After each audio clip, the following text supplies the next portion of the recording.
Welcome. If you guys are new, welcome as well if you're watching. The markets have had a major movements, and we're going to get into a lot of new developments that's happening. There's a lot of cryptos. Let's start with SHIBA. Okay, so I have a few photos I'm going to share with you that I've taken for the past few weeks. As many of you guys know, I've been bullish SHIBA.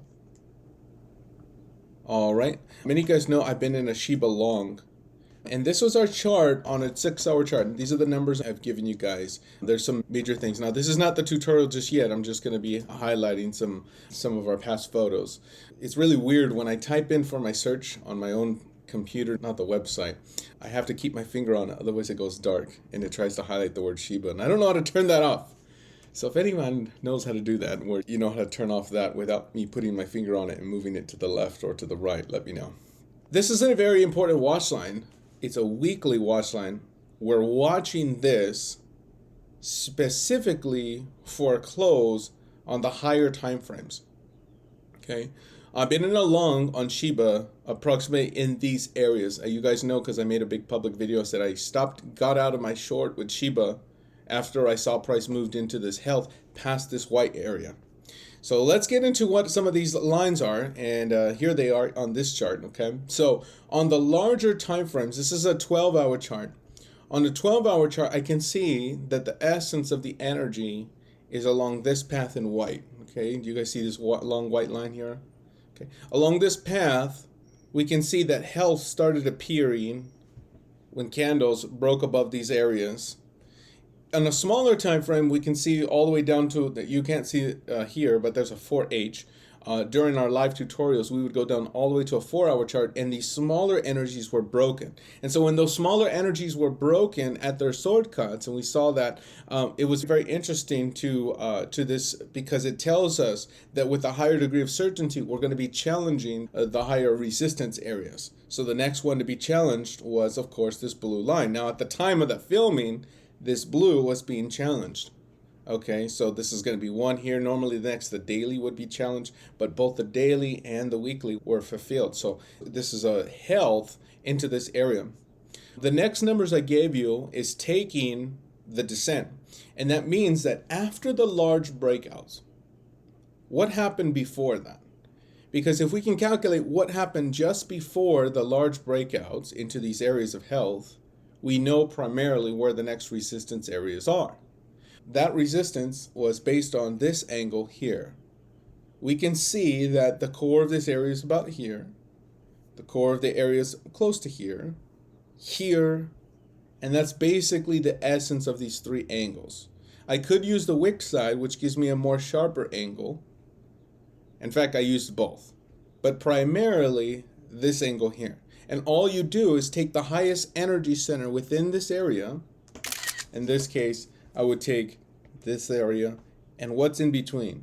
The flow of price in that area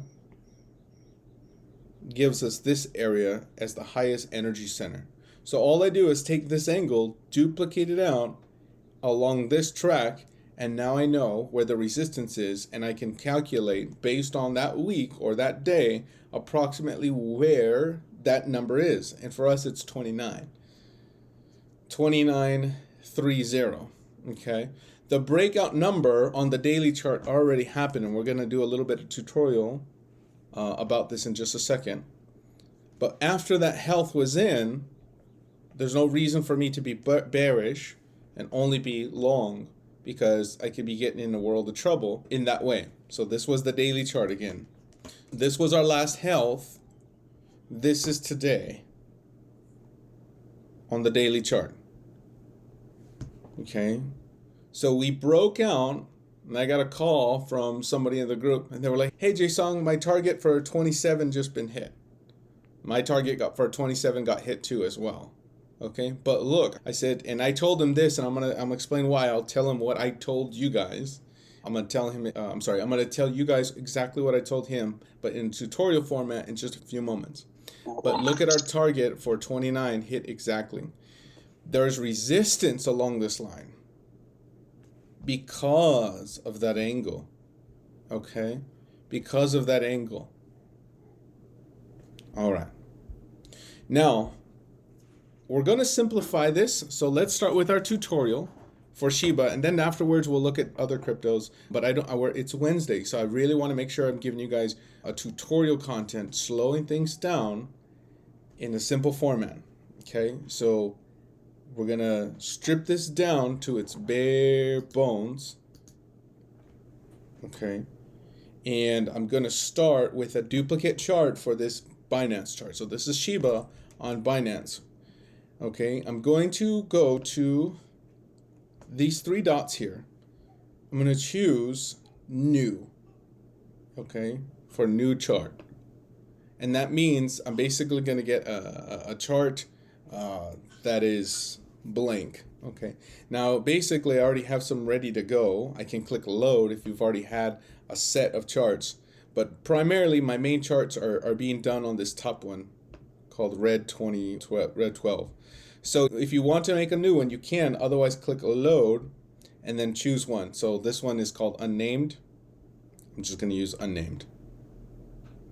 Okay. Now you'll see it pulled up a crypto called WRX, just because that was where I was last when I was in that session.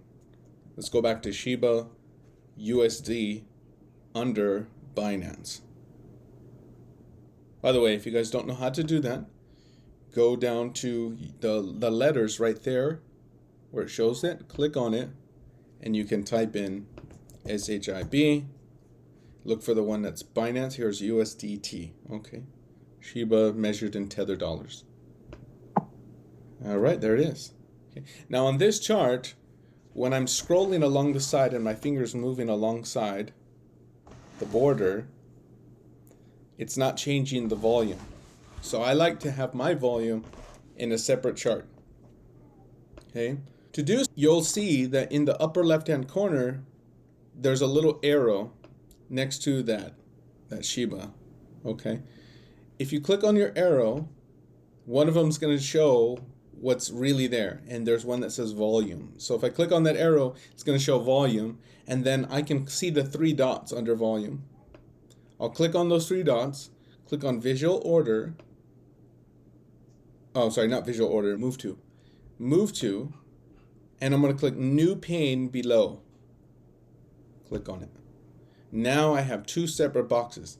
If I double tap on price somewhere, maybe right here, I have now a full window which I can use to view price. If I don't like having all the stuff at the bottom, I can click on the little square here, and now I have a full view. And just by clicking up there in that little blue panel, I can bring it back. Okay. Now, if I want to bring back volume, I double tap on price again, and there's my volume. If I double tap in the area of volume, now I have a full window of the volume, and I can scale it to my preference, which I like to have full control over my scaling. Double tap on that, and there we go. And now my charts are set up. There is also a tutorial in our previous tutorial classes on how to set up your candles, but that's not for today. Now we have a new candles that are called equi-volume candles, and I pay for them, so I'm going to use them. They're right here under the candles. You're going to see ones that say volume candles. It's $79. You guys don't have to have these, but I like to see them because they grab my attention on heavy volume areas where I need to be looking, but they're definitely not necessary. Okay, but I like to see them because they help me look in the right areas. All right, get ready to follow along. Here's our SHIBA tutorial. We're going to spend a half an hour doing or less doing this. Now, on this chart, this is a daily chart. If I was looking at SHIBA to see when should I buy SHIBA, when should I get out of SHIBA, how is SHIBA doing, what's the dangers of SHIBA, is this where I would start? Yes or no? This is a daily chart. Is this where I would start? Yes or no? And why? I would start with the weekly. Start with the weekly. That's a great answer. You would start with the weekly. And why would we start with the weekly? Well, I think you get a better idea of the overall trends real quick.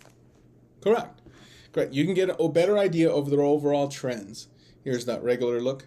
Now, if we are looking at the largest time frames, and that's the tutorial for today for SHIBA, looking at the largest time frames and reconciling them with the smaller time frames is the tutorial today. But if we're looking at the largest time frames, we're going to understand the strongest and largest moves, but we also have to understand within the largest time frames, we have to understand the largest, how to take advantage of those in smaller time frames. And the way we do that is small windows of time. Okay, so I was giving this mini tutorial to a friend yesterday. I'm going to show you guys how to do it as well.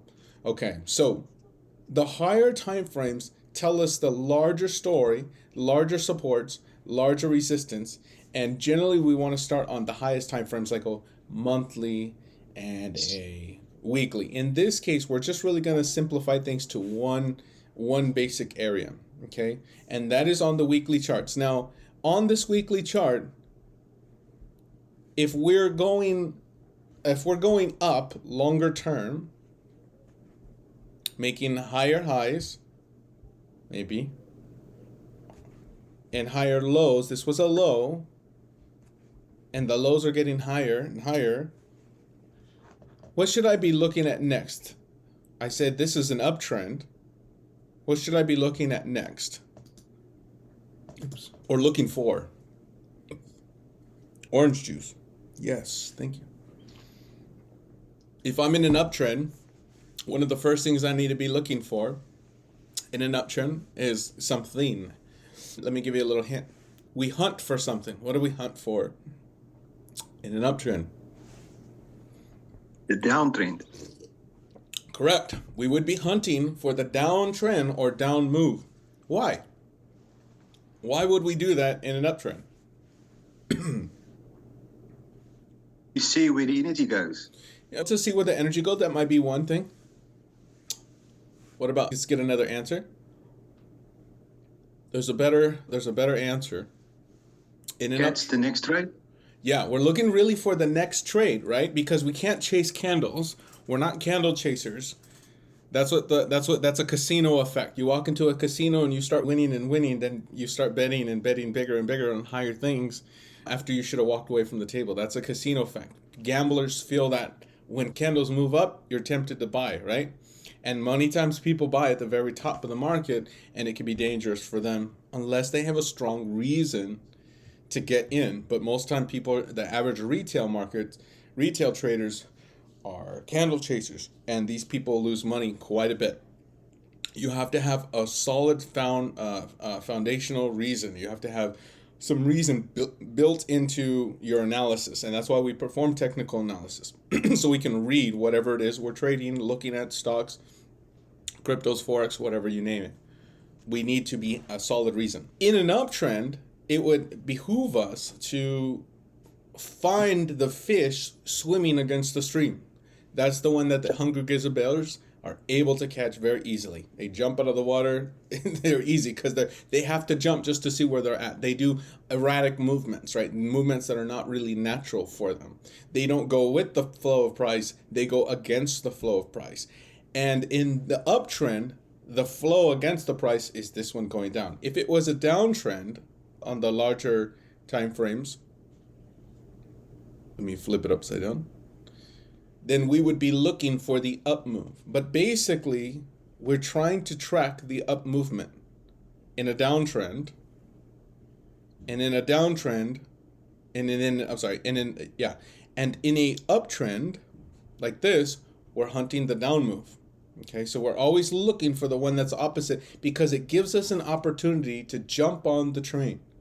When price is going the opposite direction, we like, yeah, now we get things at a good price. We paid low price for it before it goes up or just as it's going up.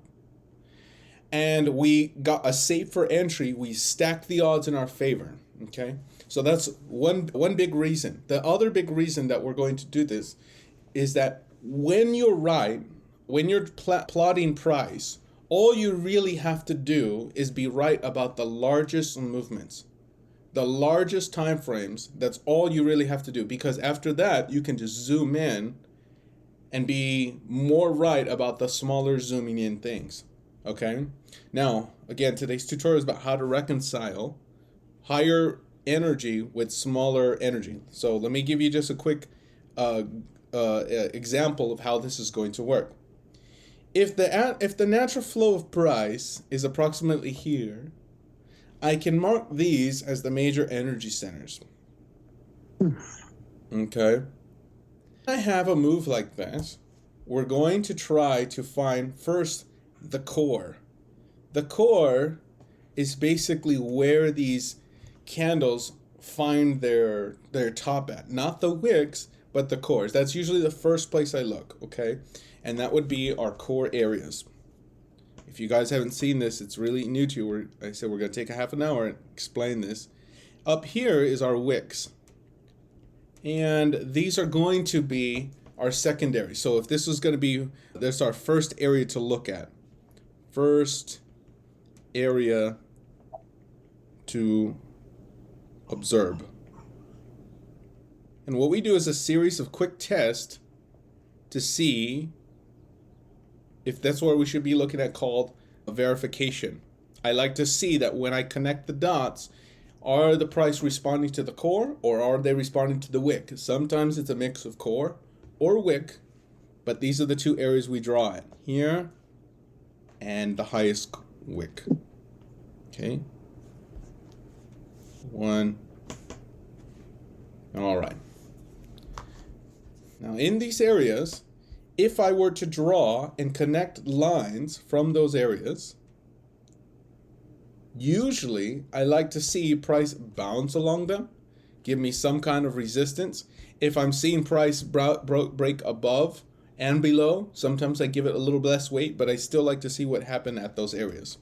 So that's going to be one place we like to draw. And usually I'll draw that. If it's in a downtrend, I'll just call it a watch line or just an angle. But sometimes these become key angles. And these key angles are basically where I take that exact same angle, I duplicate that angle, and I move it around, generally to those lowest energy centers like we had just a few moments ago.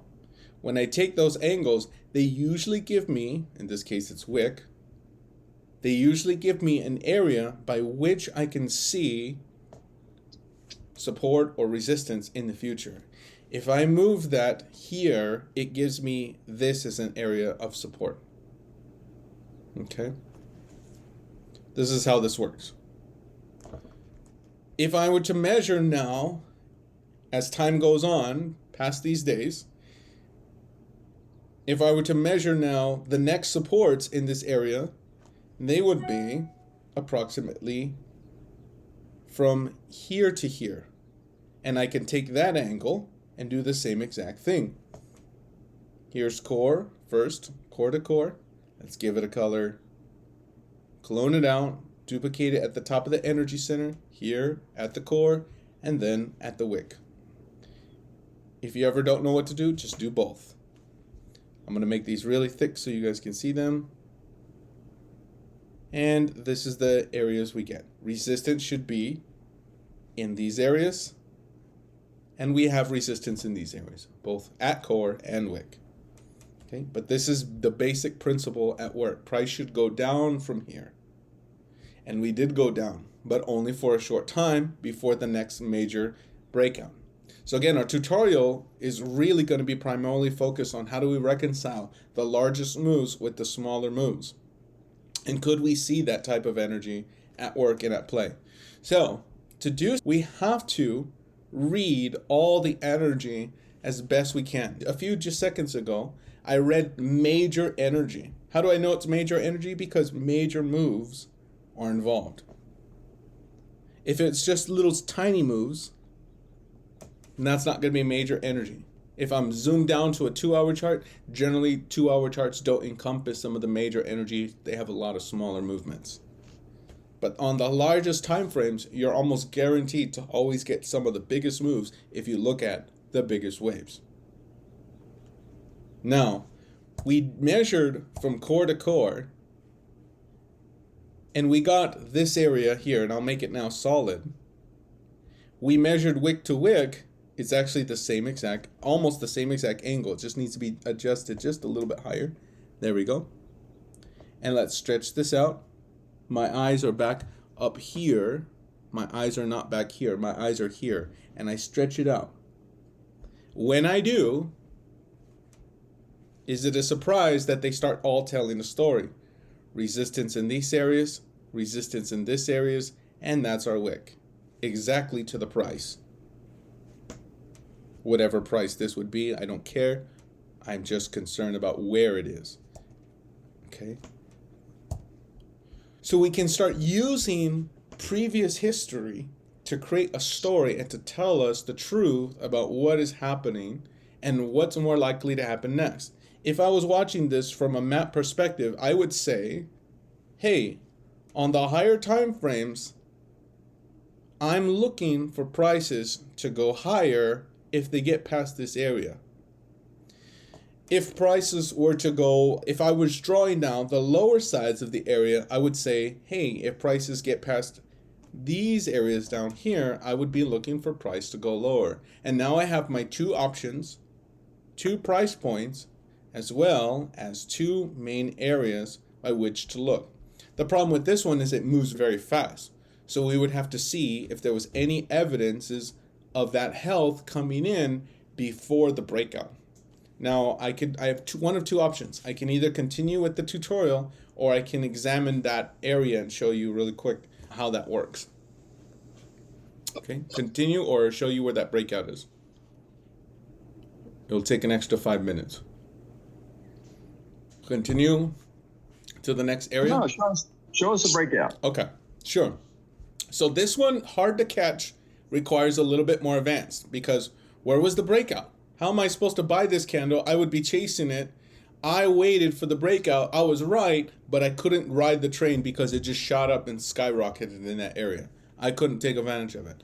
How do we reconcile that to? I'm not saying I couldn't take advantage of it. I did. I'll show you how. Okay. Once you have the major story, we know our major areas here. Let me show you again. Borrow these. Here and here. We have to now examine the energy that's happening within these areas to get a higher degree of certainty of what's going to happen next. Because I don't just want to know my major areas of health and resistance. This area would be weakness. This area above here would be health. No. Yes. I'm just kidding, we have a hot mic. This area would be health. So to find a breakout, we have to now examine what was happening while price was oscillating in that area. By the way, this is a type of oscillation. You will hear me mention that in our upcoming manuscripts, where price is going from one side to the other, getting smaller and smaller. We can see that if time goes on, this is just going to get smaller and smaller, and you're going to see smaller and smaller moves. Okay. The energy that happens in between this oscillation, by the way, I don't know how to spell oscillation. Somebody spell oscillation for me, please. And let me draw that again. Health, weakness, oscillation. Knows how to spell oscillation? Okay, I don't feel so bad. I'm just gonna make up. Okay, there it goes. OSCI. Ooh. I should know about oscillation. I'm in sound design. We use oscillators all the time. Called LFOs. Okay. Some of you music people know about that, who do synthesizers. Okay. So let's break down this area just a smaller bit. If we can examine the energy on the major area. Now this, by the way, is if I was just drawing this angle only, and this was a phantom based on this angle here, okay? Based on this angle, this is just a phantom. If I was drawing something like that, the problem that is wrong with this angle and drawing that alone is I'm missing out on all of that energy. If I draw an angle from here to here, the problem is I miss out on this energy. Does anybody know the solution without drawing it? What would be a more practical solution if I was trying to find the bottom? 20 seconds. This is important to our analysis. Anybody? 5 more seconds. The answer is to get as many and collect as many energy points as possible. To find the true angle, you want to collect as many energy points as possible, okay? And we do this with parabolics. I want to just mark out as many of those points, either core or wick, and try to get as close as I possibly can. The other answer we can do is take a rotated rectangle, which is going to be found in our toolbar. I'm going to show you where it is. Okay. So we can go down to our tools, get that, go to, it's going to be geometric shapes, and one of them is going to be called rotated rectangle. I wish this was a little bit more optimized, but you basically click on a point, click on another point, and you can start getting a rectangle. It's just you don't have full control over the rectangle. It's a little bit wonky. And I'm going to try to get that range using the middle dot to try to get me as close as I can. Okay? But that's basically all you do. Okay, if it's ever really wonky, you want to try to get as many energy points as we possibly can. All right, there we go. You can also do this with wick range technique, which we'll talk about another day. All right, this is, by the way, what we did with SHIBA up in there in the other chart. Okay, now when we have this, we have a more accurate angle by which we can work with. Now, once I have this type of oscillation, and I'm measuring, and I have the bottom and the top, I can do something called Tiger analysis. And Tiger analysis is an advanced analysis that we can perform in the oscillation.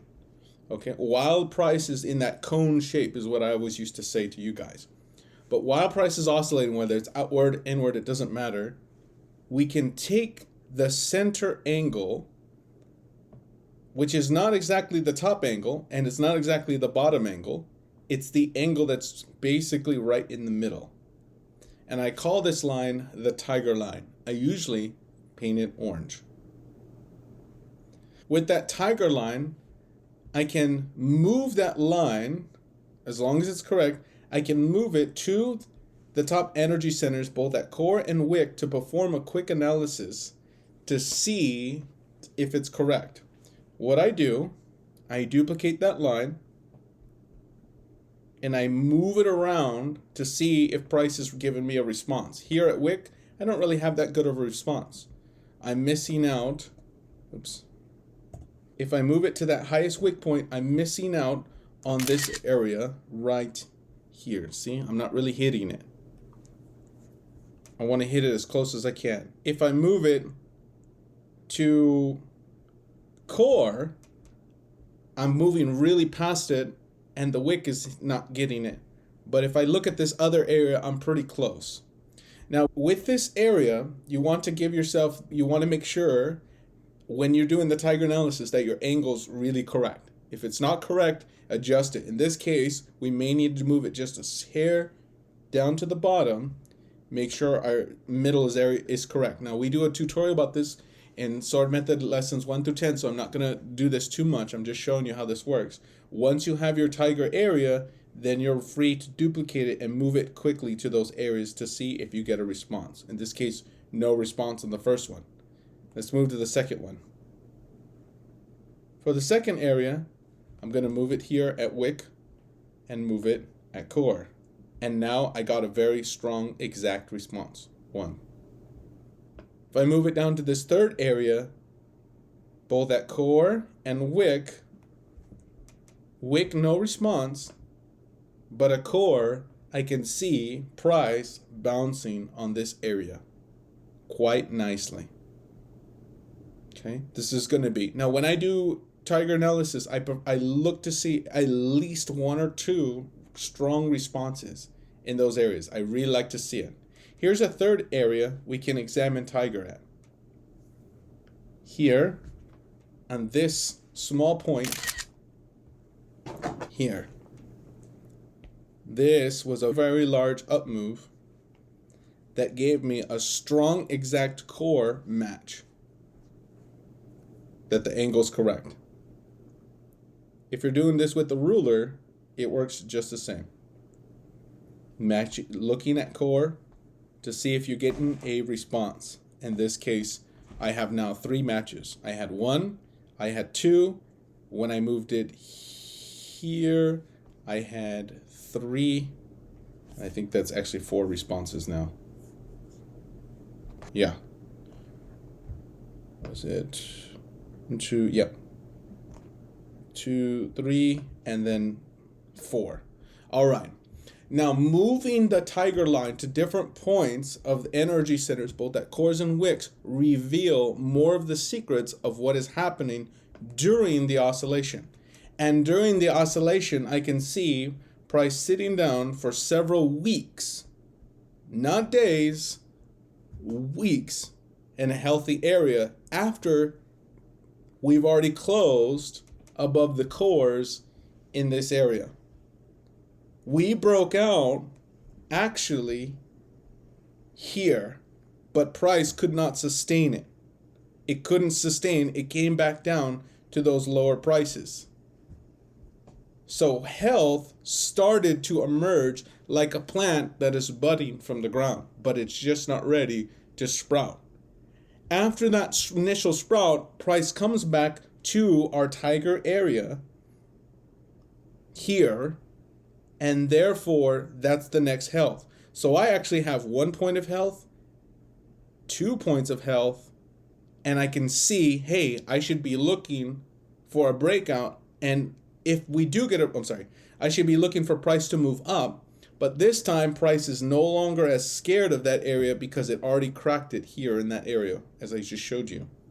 Okay, so putting the whole story together like we showed, once you're in oscillation, look for signs of what was really happening. Yeah, we didn't break out of the wick, but we broke out of the core. Okay, that's one sign of health. That means, hey, we might be going to the top.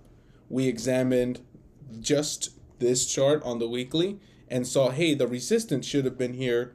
So even though we broke out, we got stuck in this little area just right there for just a few days or a few weeks. And we did. Okay, we did. See those areas? You're just stuck in there. But the resistance was enough to bring it down because it's also carrying this resistance area. And this is just a review because we did this a few minutes ago. So now we know with a higher degree of certainty, hey, we're looking to be bullish. We're now sitting on top of a health. We might want to take this trade. Okay, we may want to take this trade. There's a few other things we could do, such as reading the volume and reading the indicators, and that could give us a big clue about what's to happen next. This volume is after the fact, but this one, I'm going to show you something really quick. Let's turn on our equi-volume candles. No, I don't really have that. Let me see if I can show it here. Good. All right. On SHIBA, in these two areas, again, we're only looking on just one chart, the weekly chart. In this up move, we came down. And in this move, we came up. Both of these up moves had ultra high volume at these two areas here. Somebody tell me, now here's my next question.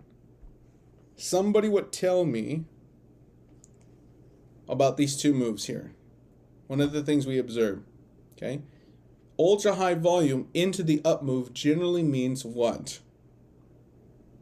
Into an up move, ultra high volume at the top into that up. Yeah, it generally means selling. Generally means selling, right?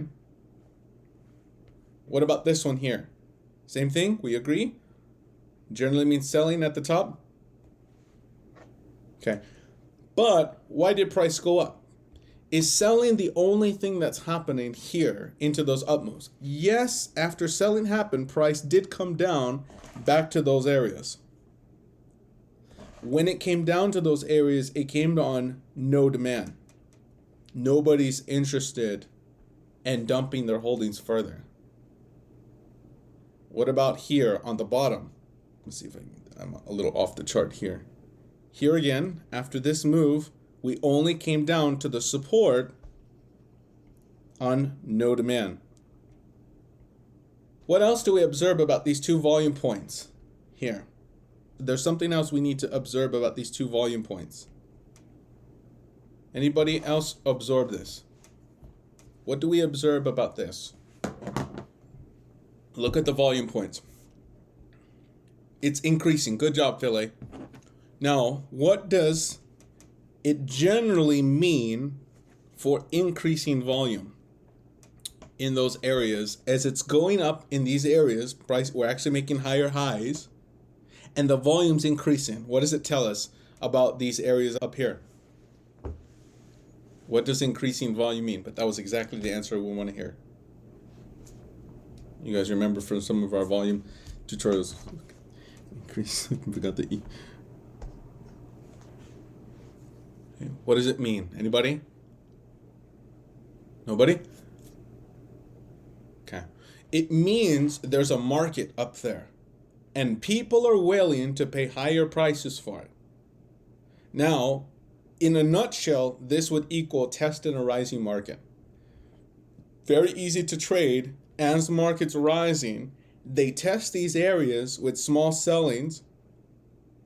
They test them with these little pumps. But if there's increase of volume, generally that means there's an increase of volume. In addition to all the health that we saw, we can actually see that there's incentive for them to rise it up. So if the last place we were at in the major story, looking at the larger story, we saw, hey, there's health here. We were looking to be bullish for several weeks before the breakout. And we noticed, hey, there's a market up here. Before that happened, there's a market up there. It's very likely they're going to rise prices. Especially if you did your homework of all the homework we did, and we saw all the health that came into the market, we're looking to definitely be bullish. We're looking to definitely be bullish. Another thing we would be looking at in the past in the volume here is was there buying that happened on the down bars, and was the supply absorbed? Okay, on the down moves or on the down bars, was there some type of buying that happened? On this down move, a lot of volume is here on this up bar, but that up bar is near the bottom. So that could be, hey, maybe in this down move, they started trying to buy some. So there was some buying here. Very high volume, 100 trillion SHIBA. Here's another move. After the down move was done, a large up bar, but look at this up bar, was closing near the middle, and the move down was very little before coming back up to those areas. So what was happening, what was also significant about that bar, it was in the same area of the buying of the last place. So this could be, these two areas could be possibly hidden buying. As investigating these matters, we could say, wait a minute, that's unusual. That might be some accumulation. Over time, then buying is called accumulation. We want to look at those areas and see what's happening. Now we could say, whoa, what about this? What about this area here? That's in that same area. All right, sure. Let's look at it proportionally. Here's the volume. Here's the volume. Here's the volume. Proportionately, it's a very small move of selling. And it didn't really go that far before coming back up to those areas. So we had several months actually to examine, hey, what's actually happening here? Bullishness. Now you guys remember, because I made so many YouTube videos about this, about the different things I saw in health, but this is just one chart of SHIBA. So you have to look at it and say, why would they sell it here though if they were buying it? Does that ever happen? Why would they lose money to make money? Does that ever happen in real life? Absolutely. It does all the time in advertisement. It happens also all the time in the stock market. These people who accumulate they accumulate a lot over the course of many years sometimes, depending on certain stocks. They target, back in the day, they used to actually have secret meetings and they would talk about what stocks they were targeting. These were the syndicate traders. They were workers for large companies, and they would meet together and they would call up each other and tell each other what they were doing, and they would be accumulating stocks. It didn't matter the news, whether it was good or bad. That's why to this very day you'll see stocks that go up on days when the news is bad and even go down on the days when the news is really good. Fundamentally they should be going up, but they're still going down. Fundamentally they should be going down, but they're still going up. Why does that happen? Because they're being targeted, and usually their activity cannot be hidden. It's shown in the volume if the professionals are actually accumulating. So they'll sell things into the buy, and sometimes just to buy it back at lower prices. If they bought so many, they want to pay the cheapest prices. The only way they can get cheaper prices is to sell some of their own holding and create a selling frenzy that the retail market will sell into. Another thing that they do is sell into those areas to stop out, to take your stop losses. They take your stops out because they know that if you bought here, you told the computer, hey, if we ever come down too far, get me out, sell. They'll sell, dump it, trigger your stops. You're like, you're out. And they say, thank you. And they buy it all up. And they absorb the supply in those areas. So that's one of the things that you'll see them do sometimes. Here's a large down bar, down move. Here's the down bar. Back to those same exact areas, there's no more demand. So they absorb slowly all the supply in those areas. Let me hide this real quick. Let me see if I can show you a better view of the volume, and I will show you. Let's see if I can show you this. Let's focus just a little bit on these areas in the volume, and you tell me what's happening. If you cut out all the noise and you're only focusing on these areas, does it paint a picture to you? Do you guys see what's really happening? They're absorbing the supply that's coming out. And there's no more selling that's happened. What happens in a market, in a housing market, when nobody's selling anymore their homes? The price of the homes start going up because they don't sell. There's another way where if nobody's selling their homes, if nobody's buying their homes, then a similar thing will happen. Eventually, those prices go down. But if nobody's selling their homes, we can actually see that prices will go up according to the laws of supply and demand in an area. Just look at the luxury home market. Not in LA. Not in LA. Okay. All right. So that's one way you can look at it. All right. Complete, right? Okay.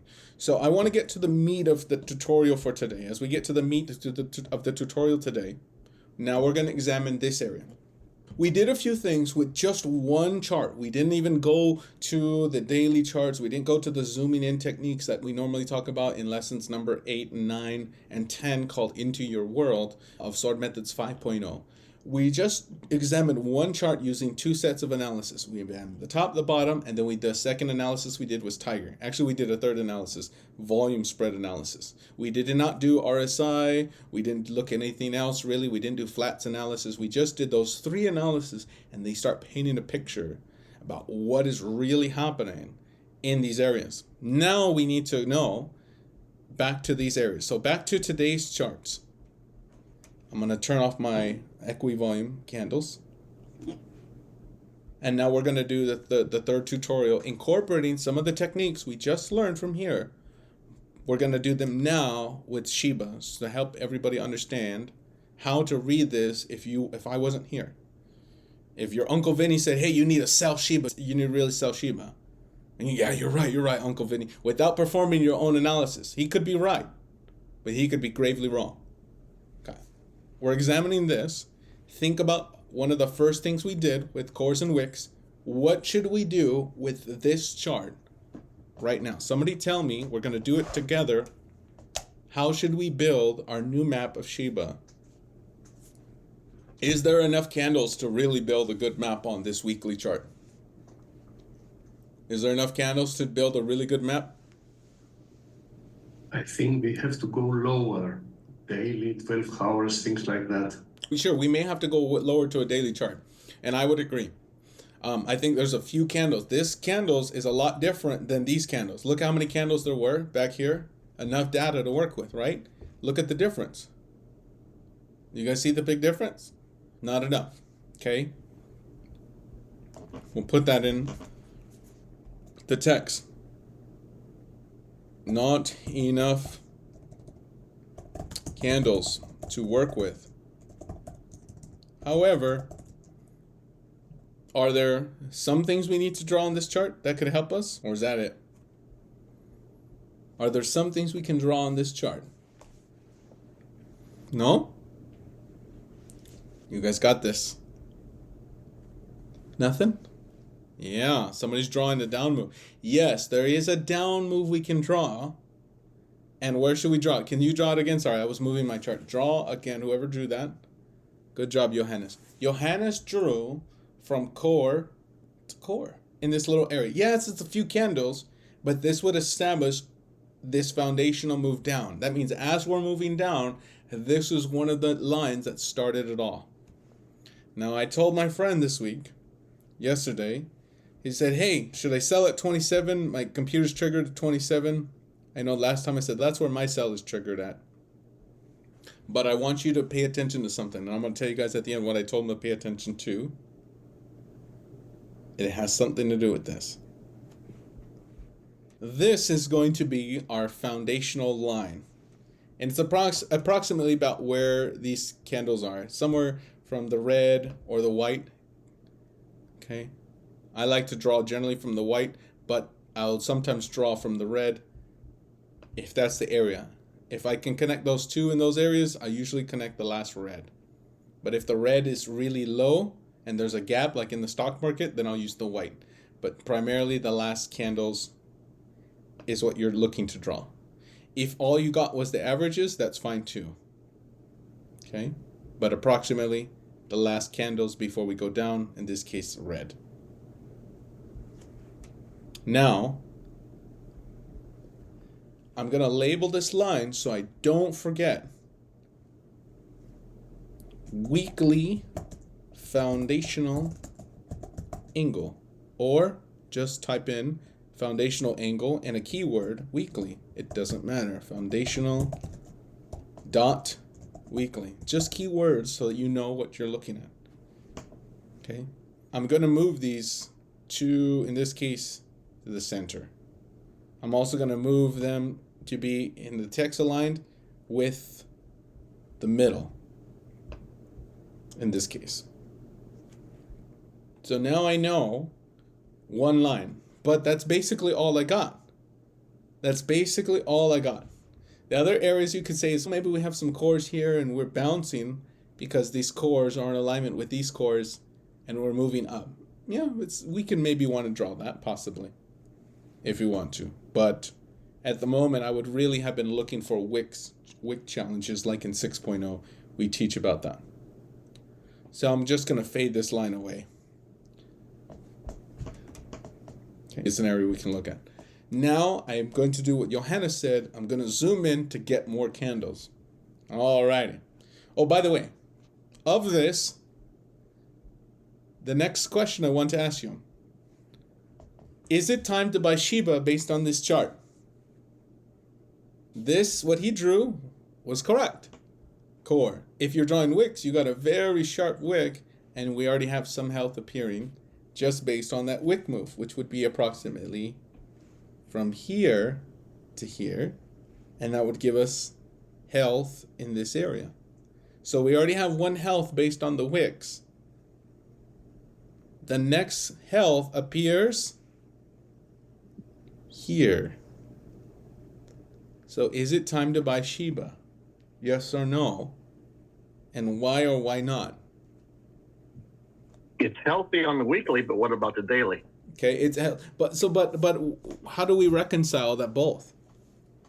Okay, this actually, you're close, but there's a better answer. There's a much better answer. Well, go ahead, Johannes. We have to see the structure is going to build during the next days or weeks. Okay.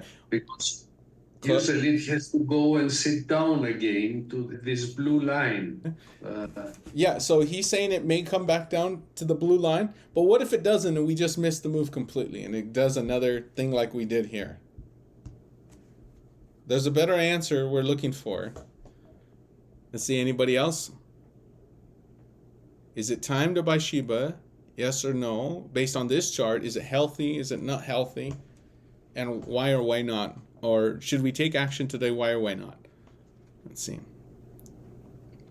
There's a problem with it. I'll tell you this. There's one problem with this chart. That's your clue. There it is. Bob P got it. What did Bob say? Weekly close. Good job, Bob P. What's wrong with the weekly close?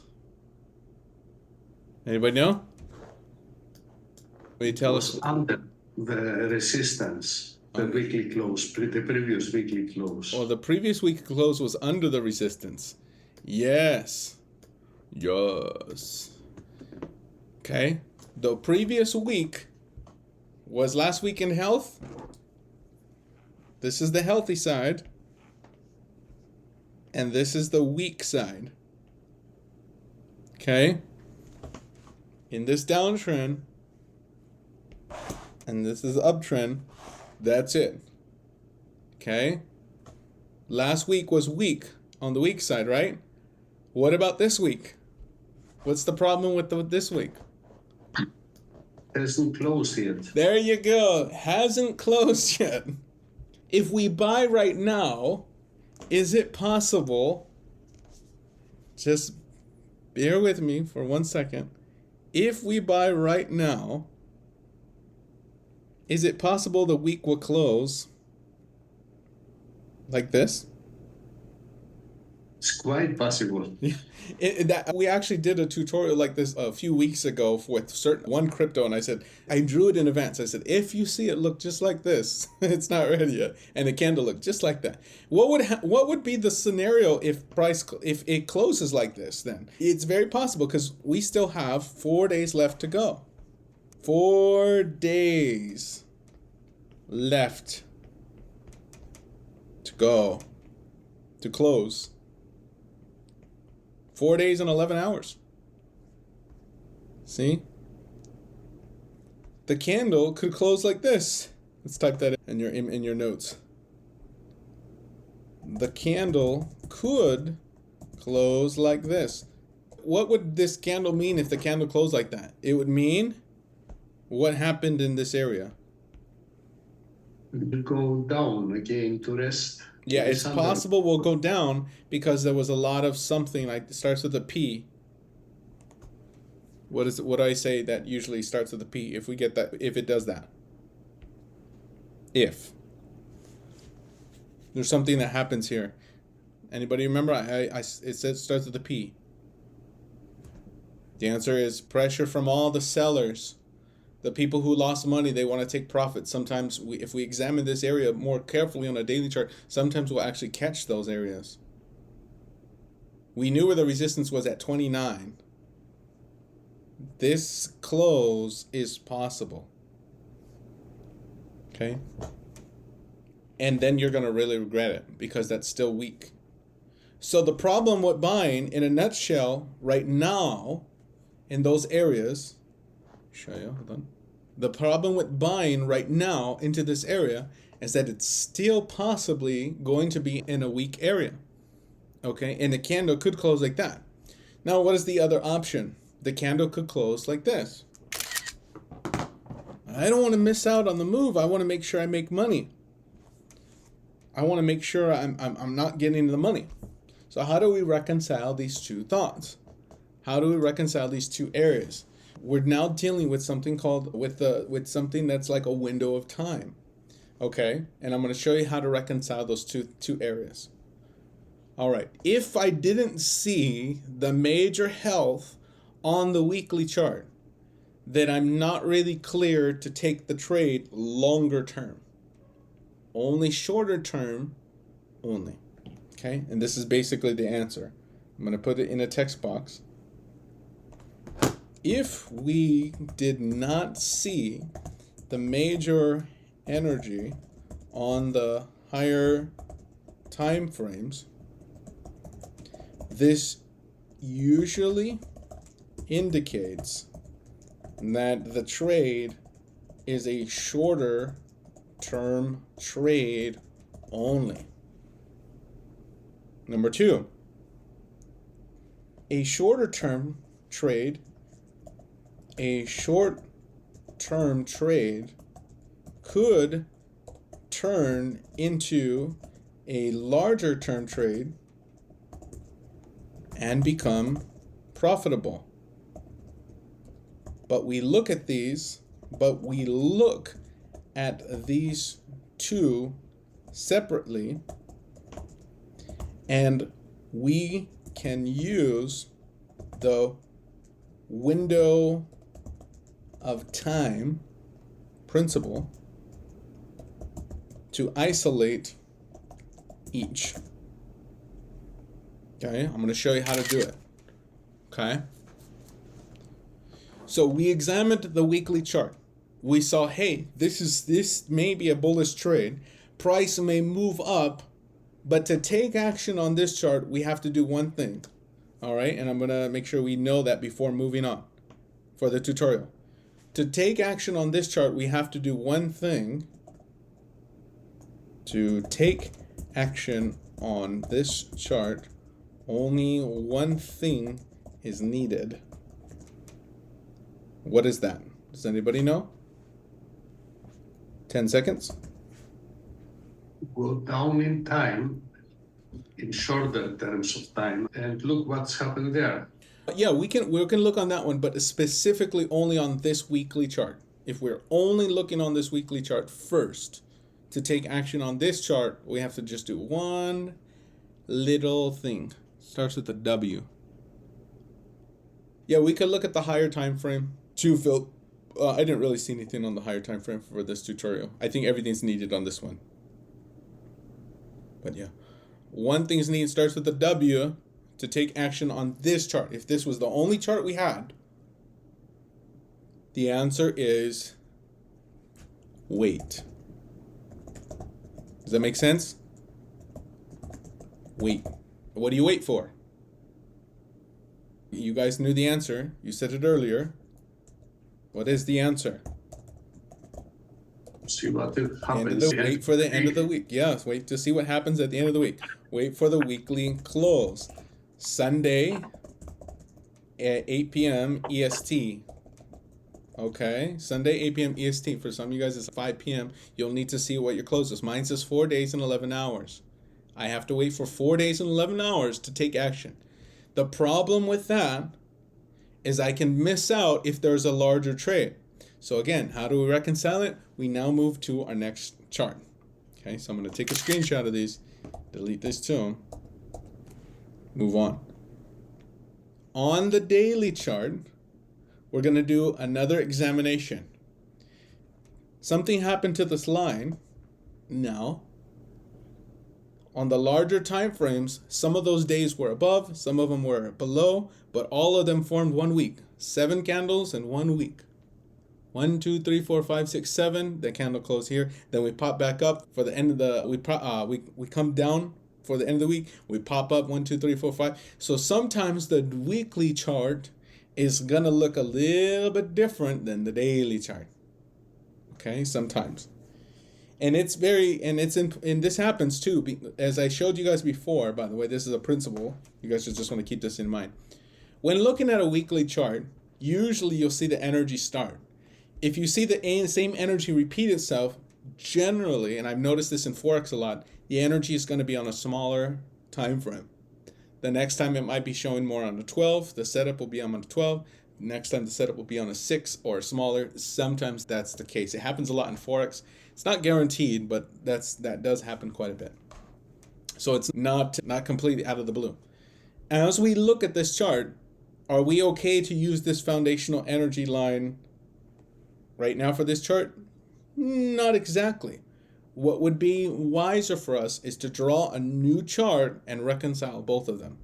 So if we were drawing this new chart, how would I draw it? Somebody draw for me this chart, and then so we can reconcile both. Somebody draw on my chart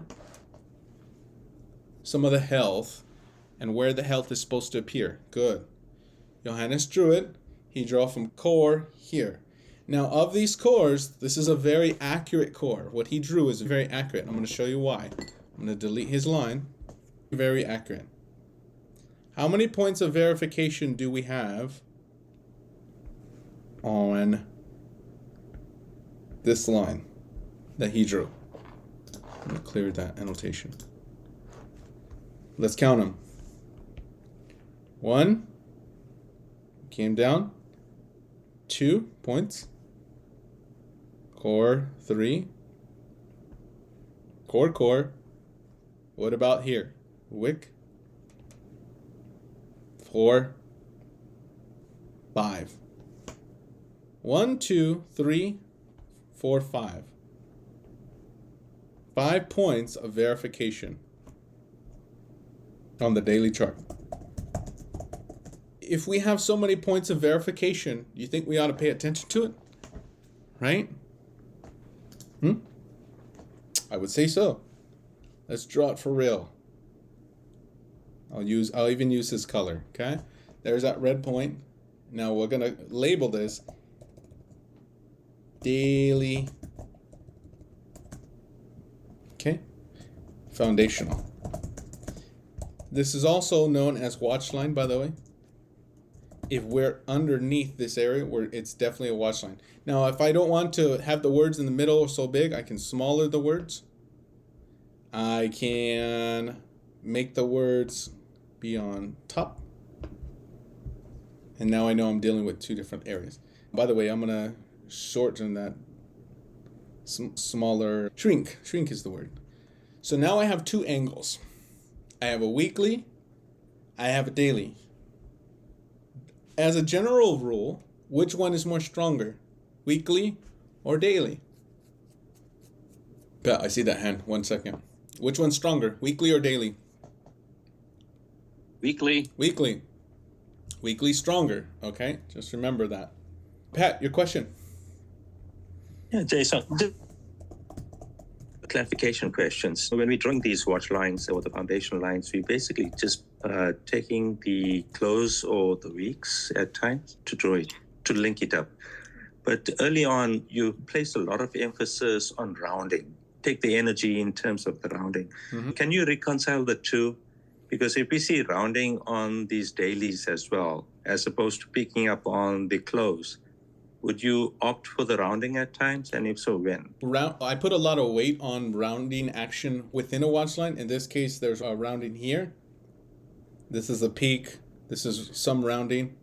And this is rounding. Yeah. On the weekly chart, if I don't really have anything but that watch line of this one. And I don't really have rounding. If I did have rounding, it's this entire area. Okay. And then in terms of hidden battlers, because if you're talking about rounding, quite often we're going to have hidden battlers as well, right? Yep. Yeah, sometimes you have hidden battlers in rounding, a lot of times. In this case, I don't really think I see too many hidden battlers. On smaller time frames, you'll have hidden battlers a lot, but on this one, we don't. I don't really see any hidden battlers. If there was any hidden battler, it was during that first tutorial area, back to here, but I showed you one way we can reconcile it by using a range and finding true angle within that range. Okay.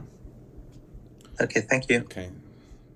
You're welcome. So now, again, the whole point is to get to the point of how do we reconcile weekly charts and daily charts. So I'm showing you how, but I'm laying a good foundation, making sure everybody can follow along step by step. By the way, if you missed the beginning part of the tutorial, this is going to be uploaded for our Dive tier members. I want you guys to watch it back and then come back to these areas. Otherwise, do your best to follow along. Okay, let's just say we don't have that weekly chart right now. I'm going to go to my object tree and I'm going to hide it just for now. Or here's an easy way. I can go to back to that weekly chart. Of this daily chart line, I'm going to make sure I click on visibility on intervals. And I'm going to choose current interval. Oh, sorry, I need to do this one. I'm clicking on the weekly chart line, and I'm going to choose current visibility on intervals, current interval and below, and that means that I'll only be able to see this line on this chart and nothing higher. If I go to the daily chart and I click on my line for this daily watch line and I click on visibility on intervals, current interval and below, just like I just did, Now, if I go back to that weekly chart, I will not be able to see my daily line. I'll only be able to see weekly lines. If I go to a daily chart, I'll see the lines that were higher. In addition to that, you can turn off lines and make them on that current interval only, but I like to make sure I have both weekly and daily on my lines because I like to see them. In this case, I want to hide this for just a few moments until we talk about it. So we'll come back to that line in just a bit. Somebody help me understand this chart. Just like we did the first one, if that's all we have, if this is all we have, is it time to buy SHIBA, yes or no? And why or why not?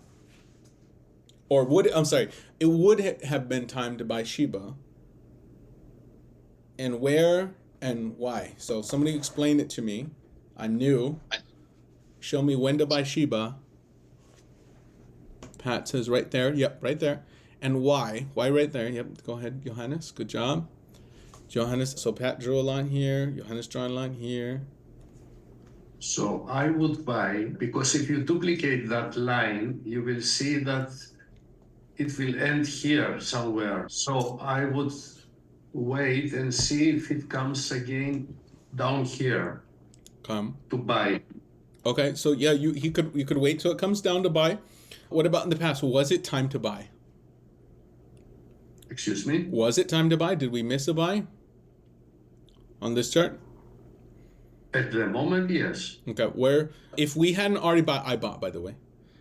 You guys know for 2 weeks I've been in SHIBA long, yes. Approximately, maybe a week. All of us bought, but from a principle, from a chart principle, this was the time right here. Something happened here. What happened right here on this date, May 17th, somewhere around there? What happened here?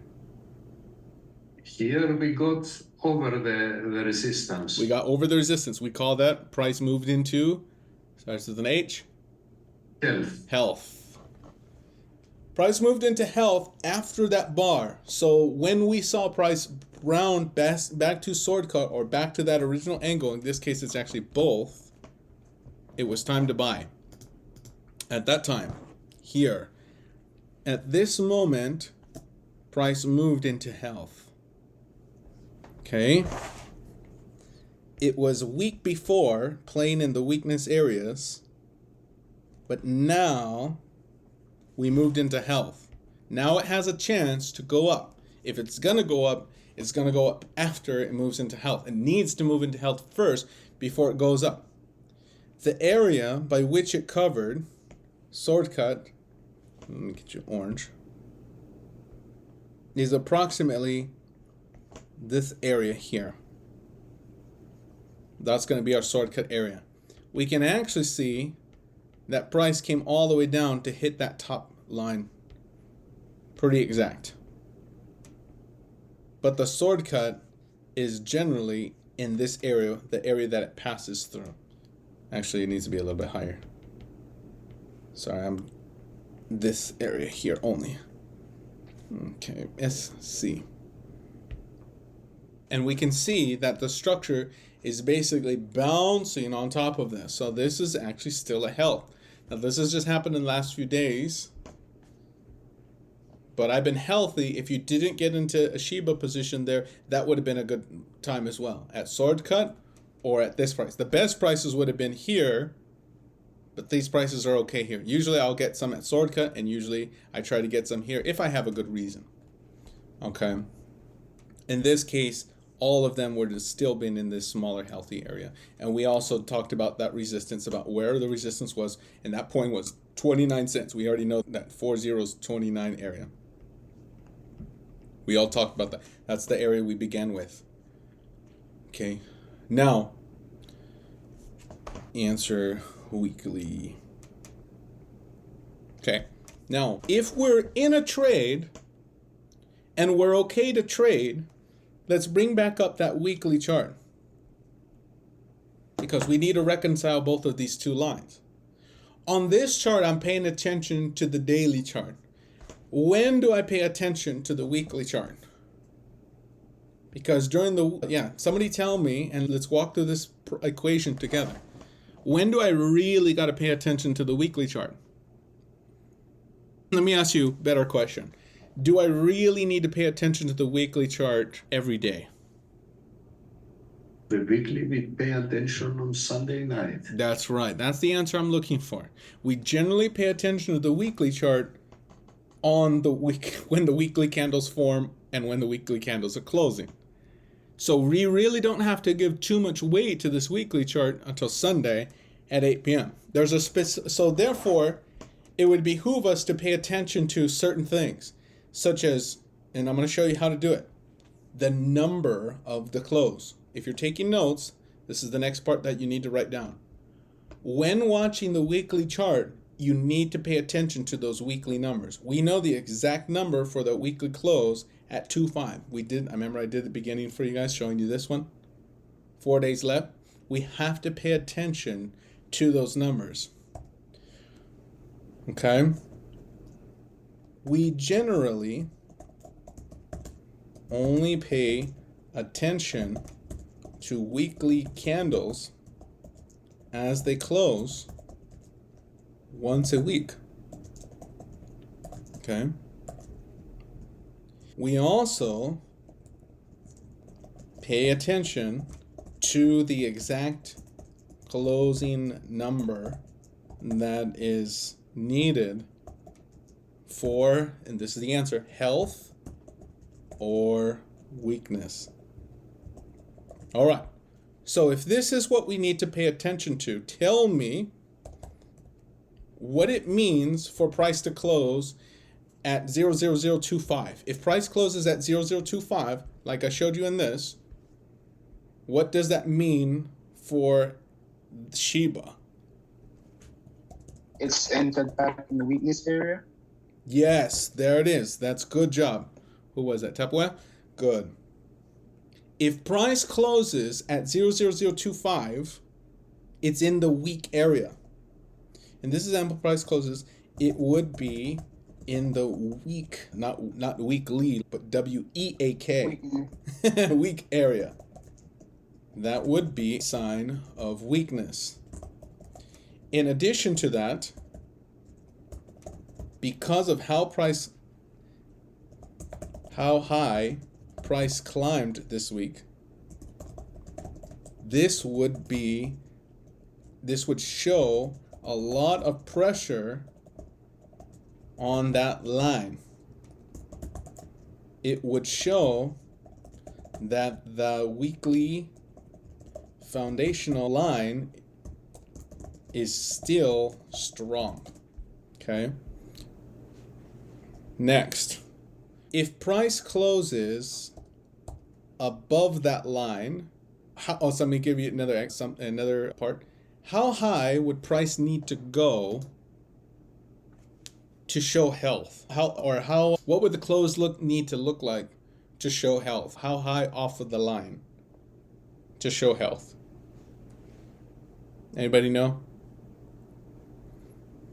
0.028. 0.0. Yeah, it could be 2.8 would be, let's see what 2.8 would be way up here. Do we have to wait for close to be that high to get some health? No, it's only to be just a little bit significant upper the line. That's what I'm looking for. It's a general thing. It's not an exact number, right? When charting, it's not an exact number. It's not about the numbers. It's about proportionately. What's price really doing? In price action, it's not exactly about the numbers, but the proportional closes and moves. For health to appear, we just need to close a little bit significantly above the resistance. Okay, basically if I'm closing just a little bit off of that line, maybe on one exchanges, I'm showing right on the line. But if the candle closes like this, would be healthy. If a candle closes maybe even down here, that would still be healthy. Okay, so this would be healthy close, and this is a healthy close.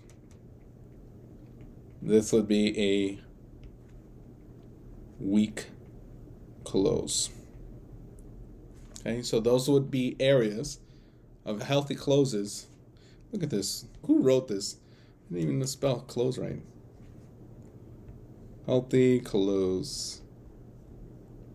Okay, so we just need to be a little bit above for it to be a healthy close. Okay, now,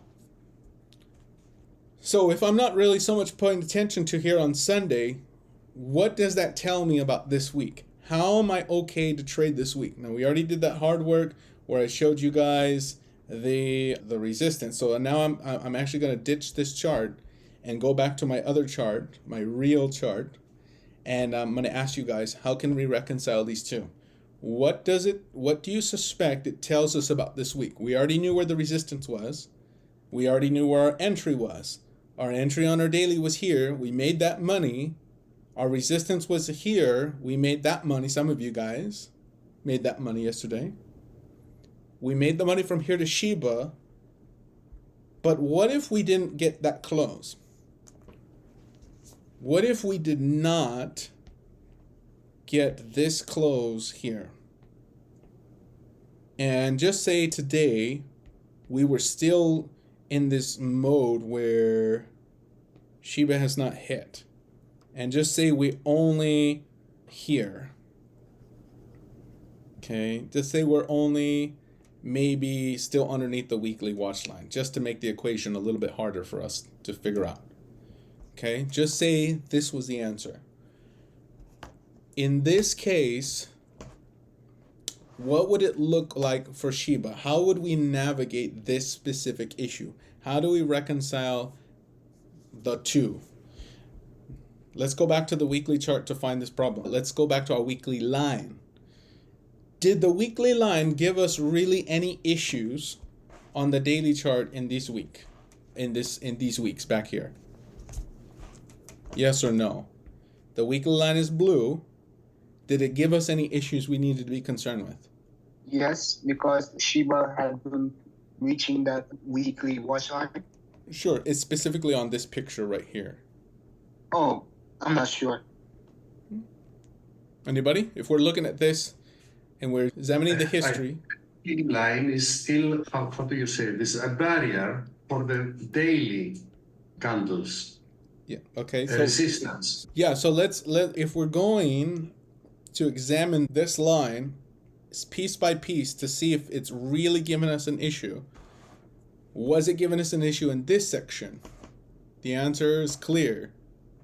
Of course, it's a clear resistance. No, it's not. It's for the up bars and the down bars. It's because they're sitting there. Yeah, they're actually just going in and out of it. They don't even care about it. You guys see that? Yes, but day by day, they're accepting. Yeah, largely on the larger time frames, but on the smaller time frames, they're not. We can see, here's that weekly line. The daily one's the one on top. So the weekly is not giving us any issue at all. Okay, so that first section, no issues. What about this section here? Issues or no issues? This one's a little more iffy, right? But I'm gonna say no issues. Look where the blue is at. It's just going right through. Wicks, cores, they're not respecting it. Okay? No respect to weekly. It does respect it at the end of the week. It does come back home every week, right? But during the week, it's going out doing what it wants to do. That makes sense? During the week, it's doing what it wants to do. But it comes back home to daddy at the end of the week. Look at the line a little bit more. Here, we got some respect. That's when it responded some, maybe. Okay? Approximately at cores. If anything, it's only respecting the daily chart, which is that white one on our chart here. Earlier, we did it as magenta. Okay? I'm going to delete these green ones just to... That's not what you guys need to be focused on. Just these two lines. Okay? There's our two lines. Now, because we see this... Let me get my picture. because we see price respecting the weekly only once a week, we're not as scared of that weekly watch line as we are. So that's a clue we should be taking a note of. Before the break, if we see in the past, if all we had was these daily candles, we're not as scared of the weekly chart during the week. But after the week is over, we pay attention to it. Are you guys seeing what I'm getting at? I'm trying to get you guys to understand the frame of me thinking. Here's that weekly line. There it is in blue on the weekly chart. During the week, we don't have to. So how can we navigate the trade? Does anybody want to explain? And after this, I'm going to give my full explanation. But I want to see if anybody was able to figure it out during the session. Okay, how do we reconcile the two? Somebody see if you can explain to me or the group how we can navigate trading this session. Oops, yeah. Anybody want to take the challenge? Okay, and then I'm going to explain my full comments. It'd be easy for me to explain it, but it's much better for you to see it in a real life situation for this example. Okay, 10 seconds. Okay, if this was our candle, how can we navigate this situation? This is the exact words I told my friend yesterday. Call me up. It was Troy, by the way. Troy. He says, Jason, what should I do? And I told him this. I was at the mechanic getting my car fixed. Okay. All right. Here it is. Here's the answer. I told him this. I said, you're free to take the trades bullishly this week up to 29. This is what I said. And I said, this is not financial investment or trading advice. By the way, this is never financial investment or trading advice of any kind. Everything in this video is comedic, entertainment, and educational purposes only. I eat red crayons for breakfast. Trading in the markets carries substantial risk. Never trade more than you can afford to lose, and especially be aware against high leverage trading. Okay. I told Troy this. I said, you're free to take trades up to 29. At the moment, price was at 27. It just hit our limits. I said, you're free to take trades up to 29. If we get a pullback to the 26 area, great. But there's a window of time you have to operate because we have to check back in with the weekly chart. On the weekly, oh, where's my photo? That's not my photo. I said, we have to check back in the weekly close. The good news is that weekly chart is already in a healthy area, but it's not closed yet. We have to, what I told you guys, only one thing is needed to take this trade. The answer is wait, right? I said for this weekly chart, we have to wait 4 days and 11 hours. But during the week, because the daily chart is already set up in health, as we've already seen, there's already health here, there's already entries, we're free to trade only until the end of the week. After that, we have to reassess the situation. I'm free only to take trades up to 29 in that area. And I told him exact words, 29. And that's exactly where price hit. That's where price is right now, or price hit. See, exactly 29. We spiked right up into that area. And I said, but be careful, because after price hits 29, most likely it's going to check back in with the weekly chart by the end of the week. If we see pressure on that line, I told him, I was on the phone telling him exactly this, that I give you the full tutorial. So if we see a lot of resistance down to that line, or we see a close back to that line, then that means there was a lot of, and I use the word pressure on that resistance, and that means that this line back here is still strong. And that's a strong possibility. It's a strong possibility. This means that I'm free to only take trades that are, and I said, short term. I said, I'm only free to take short-term trades right now. I'm not free to take the longer-term trade. I don't mean, that means I'm not going to be super bearish into the moon just yet. Okay? Unless there's only one exception. If we get truck structure above 29 on the daily chart.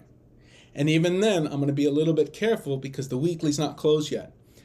However, if this week closes, and we close in this just like this, then I'm free to continue trading longer term, because the daily will have been, the weekly will have been broken out, and the daily's already broken out. Two are now in alignment, and that will allow me to take and be more brave to take longer term trades. I'm going to be longer term bullish SHIBA after the week is over. In the meantime, I'm only shorter term bullish SHIBA up to 29. If the dailies close on 29, I'll buy again. There's two places I want to buy. Number one, and I'm going to show you on my live chart. Oops, sorry. By the way, here was that trade before. These are screenshots I'm sending to him. Okay, because he's on the phone, and I don't always do this. By the way, I don't do this for everybody. By the way, but if you guys ask me, you call me up, and I hope you don't call me up for this, because I hope you know how to read. But if you can, or if you're really new and or if I haven't saw you a long time, Troy's invited me to his house. He bought me food and steaks, and he had me barbecue them. But he let me pet his pet bird, and he invited me to our house, to the jacuzzi. Me, Mr. Ma, we got a few people. We all got together. So if that's you, maybe you can call me up. But please don't panic. Call me up if you can help. But if you do, I'll laugh, and then I'll be patient with you. All right.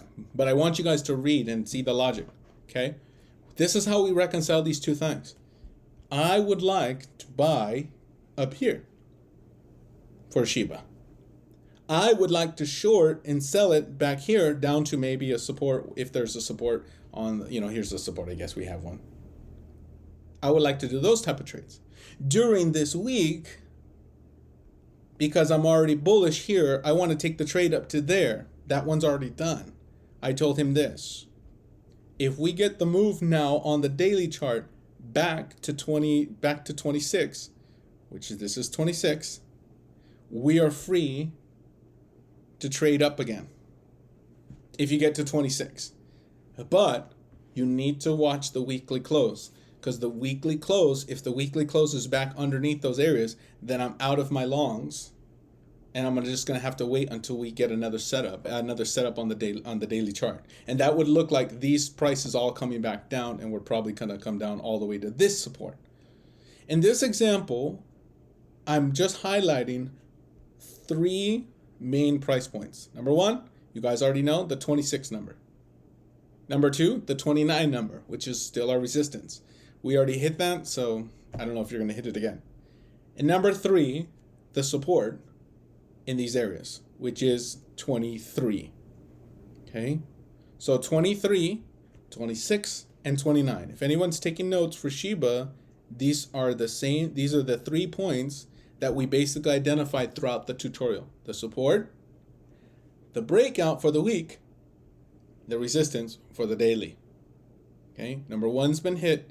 If we get the pullback, now already this candle is telling us we're probably going to get a pullback, right? Look at this candle. In an uptrend, ultra high wick. I wouldn't be surprised if the volume looks really high.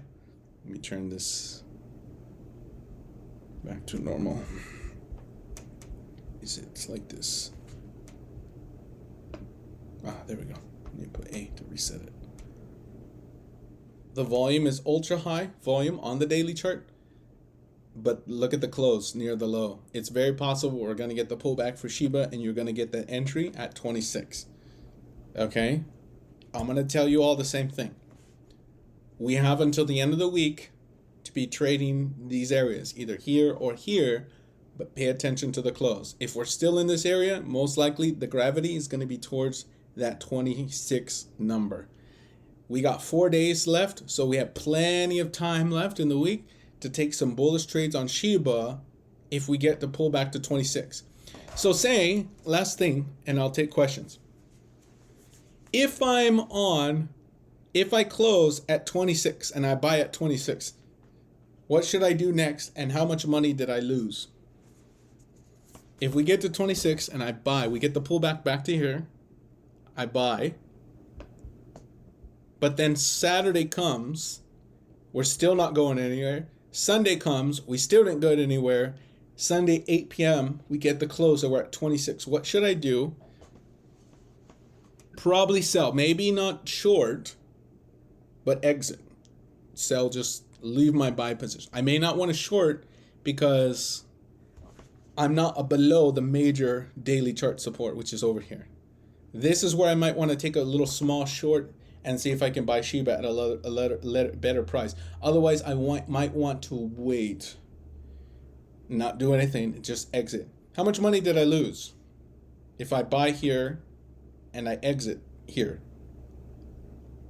And you end up in the same area. Like, yeah, if I end up in the same area, how much did I lose? You don't lose anything. I didn't lose anything. Basically, maybe the fees, the transaction fee, right? Yeah, just that's about it. That's about it. That's how we can navigate. So we only have, so basically what I'm showing you how to do is reconcile windows of time with larger term trades, with larger term candle closes and smaller term trades if the smaller is already set up. In this case, the smaller trade was already set up. That's why I've been bullish in a short. I've been bullish in a long on SHIBA. I exited my short. I made a YouTube video. I said, hey, I'm out of my shorts right now. Health entered SHIBA. Okay? You guys all know that from last week and a half. Okay. Because of this exit, you guys all had this red number all night. By the way, everybody's had this number. Troy didn't have the number because he hasn't been in dives in a while. Okay? But you guys have all had this red number. It's not new. Just type SHIBA on our chart. You'll see it. So we now know what we can do is if we get the pullback, we can take a buy. But if we don't move by Sunday, I'm out. Okay? Because most likely you're going to see the next candles down until we get another setup. And we have to examine it again for the next setup, which means I want more structure on that white line or this one down here at red. Okay. I think there's only one other thing for me to do. I'm going to go all the way down just quickly to a 2-hour chart and show you what I expect for today. So go to a 1-hour chart. May I ask you a question? Yeah, and then we'll answer questions. Yep. So when you say you're out, if we don't hit that certain price range, does that mean you're out? Not longer term. X%? No, I'll be. Okay. For my short term trading, like my intraday trading, the bag that I use just for like day trading for me, I won't be in that trade. I'll wait until we get another setup. Because the weekly chart is most likely going to go down. That candle will close, by the way. That candle will close and it will look just like that. If you get the close at 26. That's exactly what it will look like. If you don't know, take a screenshot of this. Okay, 4 days left, 10 hours. Close at 26 will look like that. Then most likely you're going to go down. Draw the bottom flow, wait to get below there, take the shorts if you wanted to, only to the support. Me, I'm probably not going to take that short because I'm still really only hunting these down moves. I'm not trading these down moves because these are down moves are really against the largest trend.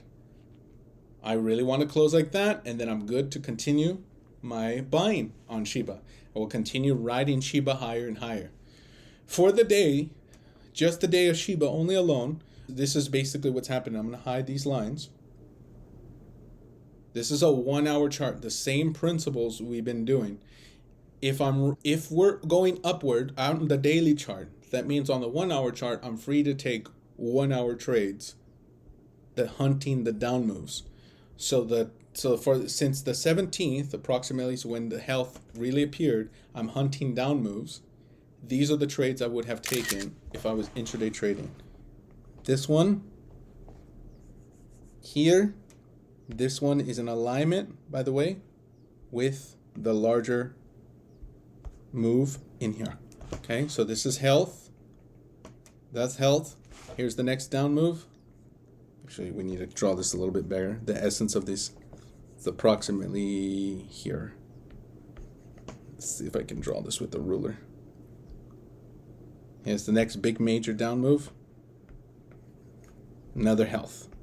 There's another angle you guys can look at using these two. These are all the down moves. That's a health. So these are all areas of health just on a 1-hour chart that are in alignment with the larger term. It's incentive for you to learn how to read those larger moves and bring them smaller and hunt the moves that are going in the opposite direction. Stack the odds in your favor. Because of this, and you're in a trend right now, you may want to try to next draw the next watch line, which is probably going to be something like this. That means when you get in these areas near 26 and it looks like that, you may want to take the trade. Okay, but remember, the weekly chart will override it. So only take these trades till the week is over, and then we're going to assess where we're at. Okay, I want to say one other thing in closing. At the moment, you don't want to be in this trade. By the way, I forgot to tell you, wait until the next health. Wait until the next health. Wait. Only one other thing in closing. In markets, we can never predict everything that's going to happen. We're only going to, and the reason for that is because there are other factors involved. There's a company could go bankrupt, and then what happened to all your chart data? The project could fail for a crypto project completely. The owners moved to Tahiti. Then what happened to all your technical analysis? Because of all of these things, you can only stack the odds in your favor. You can never fully predict the future. Even with prophetic people, there's a timeline. I saw the message Prophet Robin said. He even said this on my comments for YouTube. Let me show it to you. I got this notification just yesterday while I was at the mechanic. I read this. It said, Prophet Robin, I'm going to show you, because I said this about the chart room. I said XRP warning on the monthly chart. He said, yeah, I can confirm this. As soon as I saw the title of this video, I heard XRP will lose value for a brief period. So the Lord spoke to him about this, and he commented on my YouTube video. And then somebody said this as a reply. I said, wow, amazing, praise God for the warning confirmation. And then somebody said, all things burning. He said, hey, Robin, you said XRP will flash spike to $800. Will that be before or after this dip to 16 cents? Now, I didn't see his hit Robin, so I thought he was talking to me. So I wrote, I believe it will be after, according to this data, meaning I believe price will move higher after a move down, based on the data. I don't know that prophetically, just based on the data. Then I didn't know he was speaking to Robin. I missed that part. He said, Jason, thank you. God bless you. Then Prophet Robin messaged yesterday. He says, I have no idea. The Lord doesn't give me things all at once or even in perfect order typically. So he just sees events. A lot of people in the prophetic, even in the Bible, when they saw these things, they just see events. They don't know the exact order. Many of them don't. The Bible says we see in part, we prophesy in part. Even what we see is partial. Daniel saw this great vision unfold before him. And he was like, whoa, should I be concerned about this, Father? He's telling God, should I be concerned, all this stuff? And he's telling his feelings. And God's, nope, that's for a time to come. After you're going to be gone. You'll be gone way before that. There's a lot of things that some of you are seeing prophetically that might not even be in your lifetime. It might even be in your children's lifetime. I hope that many of those things are in our lifetime. The good stuff, right? And so because of these things, I wanted to just remind everybody, when you're trading, do the best you can at reading. Don't put all of your weight in what you're reading only, though. We have to remember that there's fundamental analysis. There is something that could happen with the project. There's revaluation. Some of the biggest things that we're expecting is prophetic wealth transfer stuff, prophetic numbers to be hit.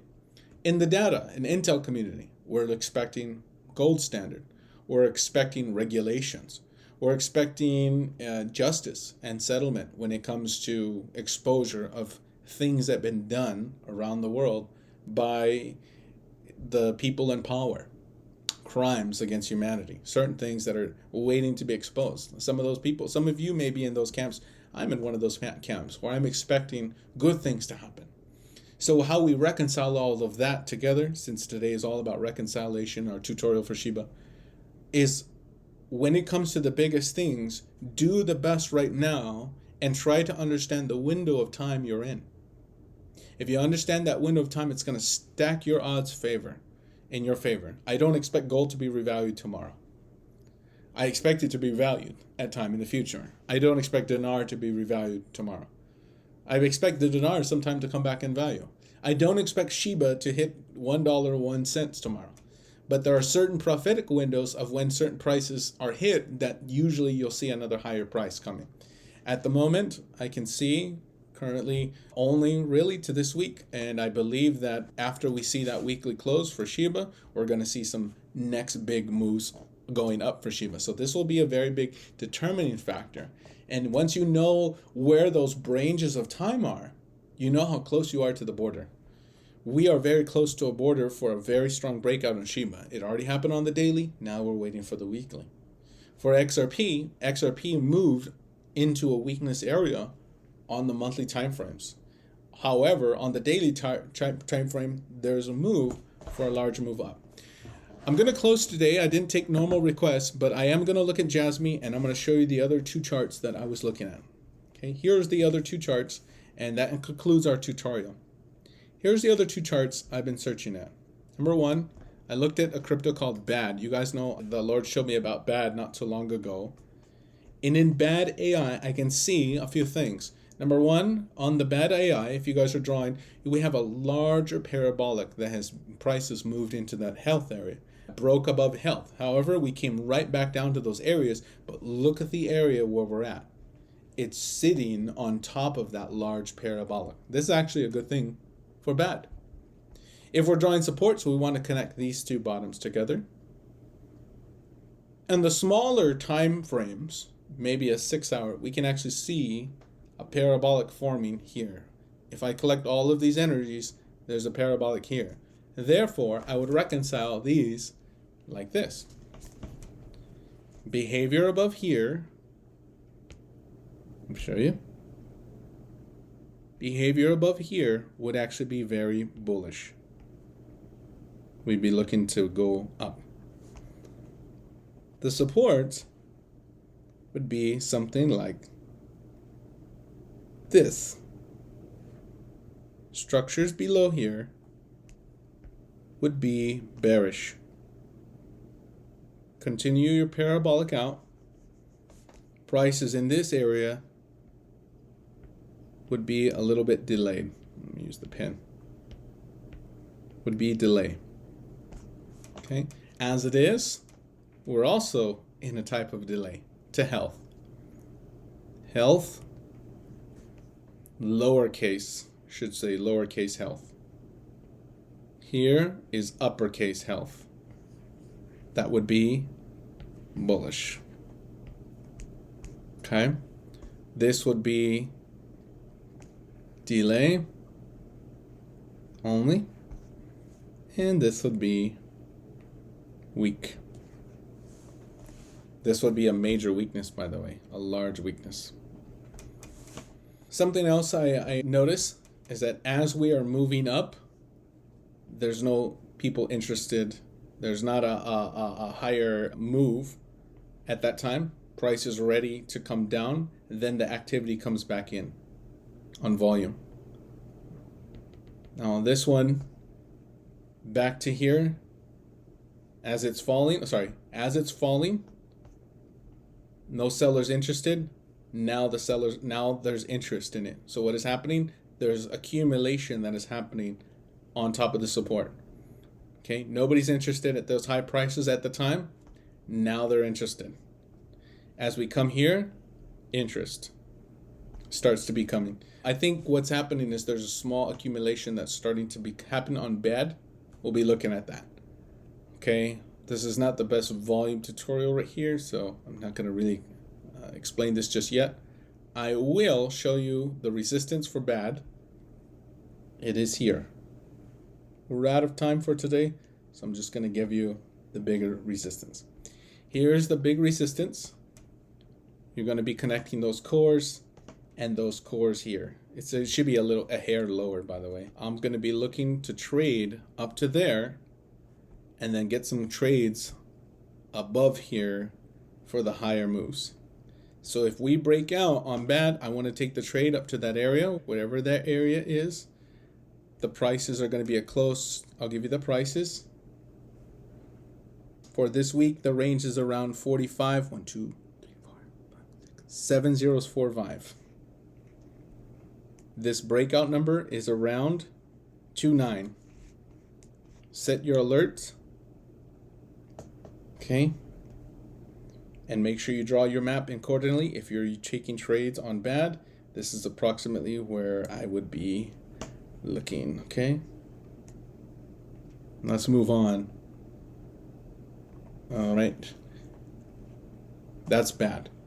The next one I wanted to show you guys today was XRP. By the way, remember that XRP number was 59. If we go up, we're probably going to go up. We're going to go to 59, and that's it. 52, 59, and that's it, because we're on the wrong side of the trade. Okay.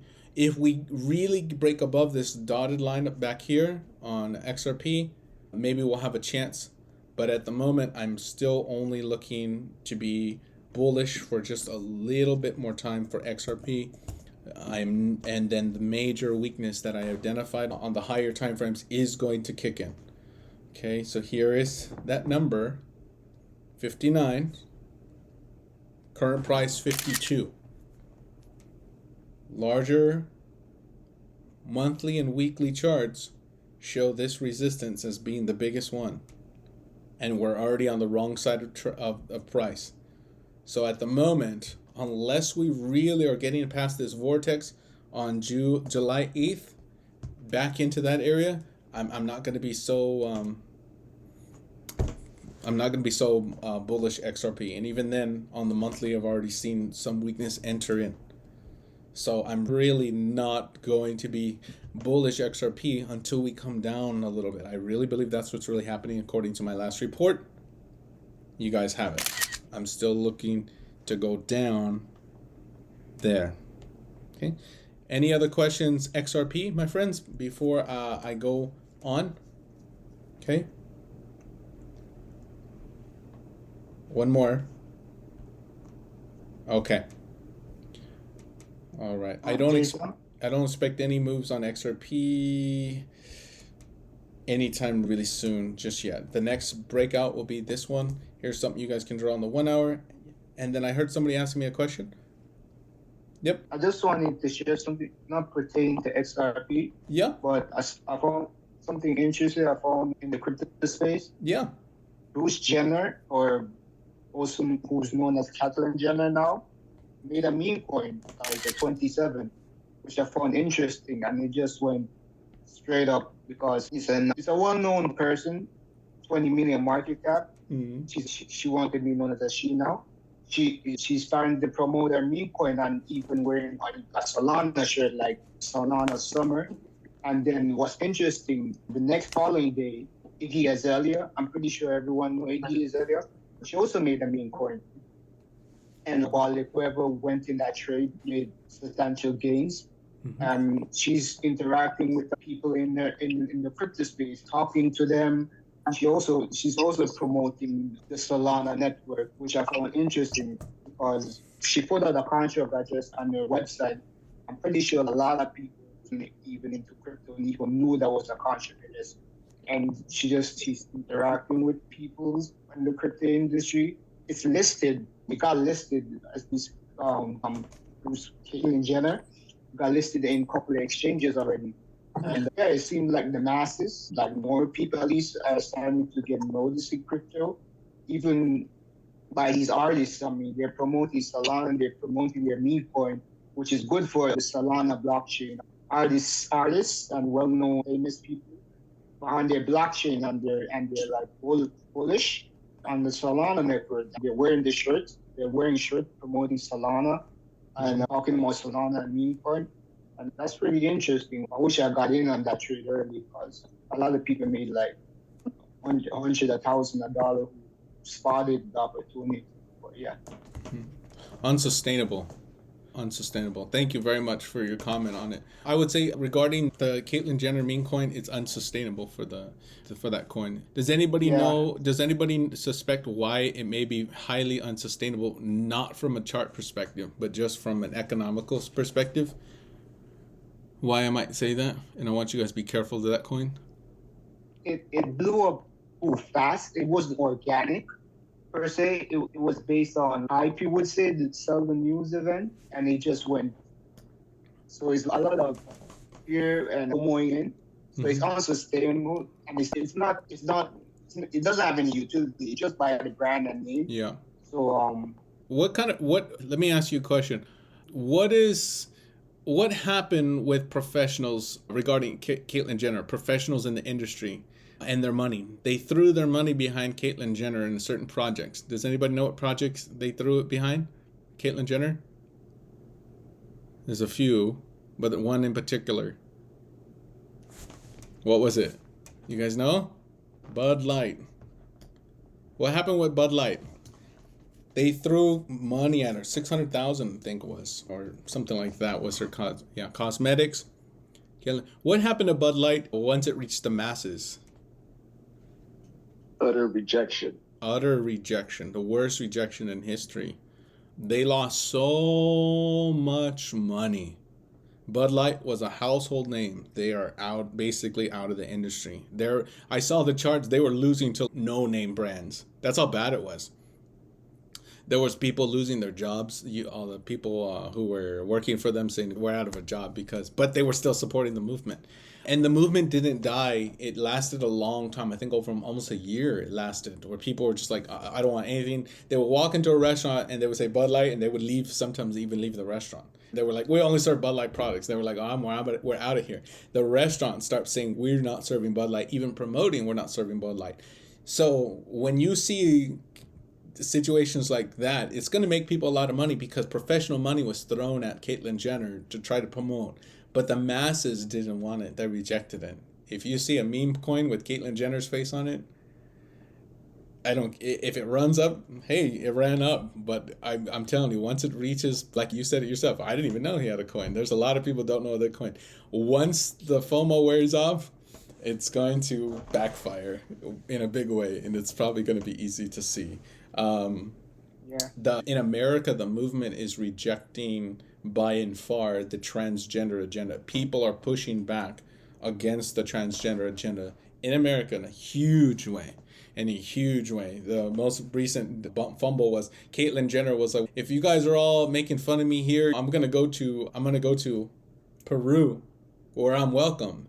And then it was very interesting, because just 2 weeks ago, I think it was like 2 weeks ago, Peru made it an official law that says if you're transgender, we classify you as mentally ill. So she had no comment to say after that. She was like, I'm going to go because I'm accepted here. And they say, wait, well, you're mentally ill. And just so now it's a meme. So be careful of meme coins, guys. Just look at an economical perspective of meme coins. If there's a utility, if there's a purpose, regulation, there might be a utility in the future. We can use those. If we look at Brett, this is where I've put our target for Brett. This was a screenshot from, this is not from today's date. This was from a previous week. Which day was that? Oh man, I need to put the dates at the top here so I can see them. We did Brett last week. Anyway, I put 15 cents as the top. 0.06 cents is where I'm looking for that breakout based on this foundational area. That's going to be exactly where we're at that last time. Today, Brett is higher. And we're going to look at Brett real quick because I heard you guys mention it. And I want to make sure I show you this. So here's a look at Brett. For the week, we stopped right here. I want to make sure we get the close for this week and before taking the final move. Otherwise, you have another week to do the trade. On the daily charts, the angle is still the same. And on the daily charts, we already got the break above. That's a break significantly above this daily. In this case, the daily and the weekly are the same exact angle. That's not always the case. Okay, this is the area. This candle right here, there's the close. Healthy close. See how we got above significantly? This is right there, healthy close. Okay. The pullback already happened. The trade's ready to move. Okay, the pullback happened here. Okay, pull back. you're ready for this trade to continue going higher. Brett. If you're in Brett, you may be well off your entry if you didn't catch it. If you're not in Brett, you may be a little bit off your entry, but it's healthy. You're still in the healthy area. The problem with Brett that I have is that the weekly chart, just using the same tutorial we did today, the weekly chart closed underneath that line. Okay, if I don't go up by the end of the week, and I'm probably going to come back down because of that close on the weekly chart. This is not always the case, but this was the case with our tutorial with SHIBA and that full analysis, and it's also with Brett. Okay, we close at our resistance line, so the next candle generally may be down because of the principle of the hard close. I don't want to throw a lot of weight at Brett unless the week closes. So if price just hangs out during here, the week, that's great. Otherwise, we have until the week's over to trade. Price could go all the way up to the target, the resistance closer to 15 cents, and then we may see a long spike back down. So longer term, not okay. Shorter term, probably okay. If the week closes after this, just like this, then longer term is okay after that. But until then, we only have a window of time for about a week to hit that target. Just like SHIBA had a short window, hit its target. This is the same principle.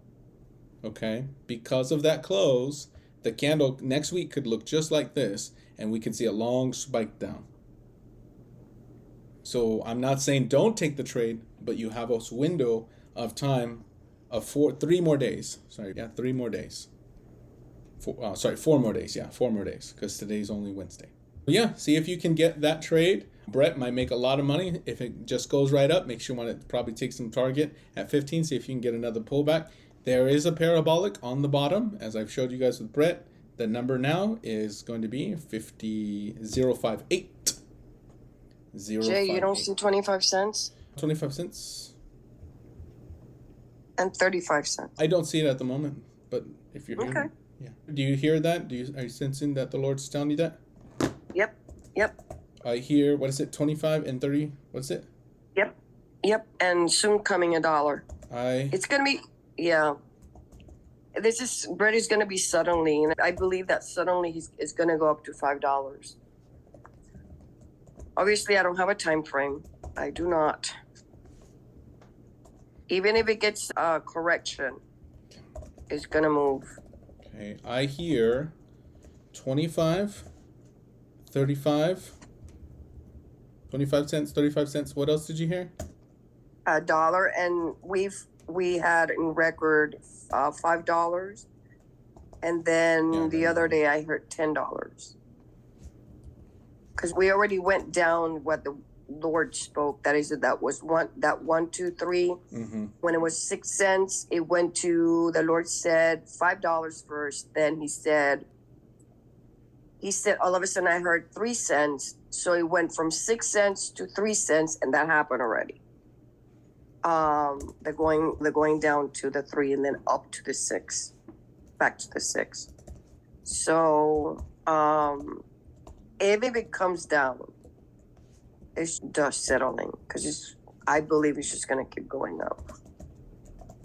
Because I'm according to the Lord's word.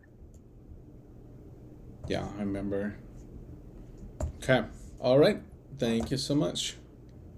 I'm going to put it here. All right. The next one I wanted to show you guys was as just an update this week from ANDYETH. You guys, I'm going to spend some more time showing you guys more of our maps that are being completed. I want to try to show you guys more of that.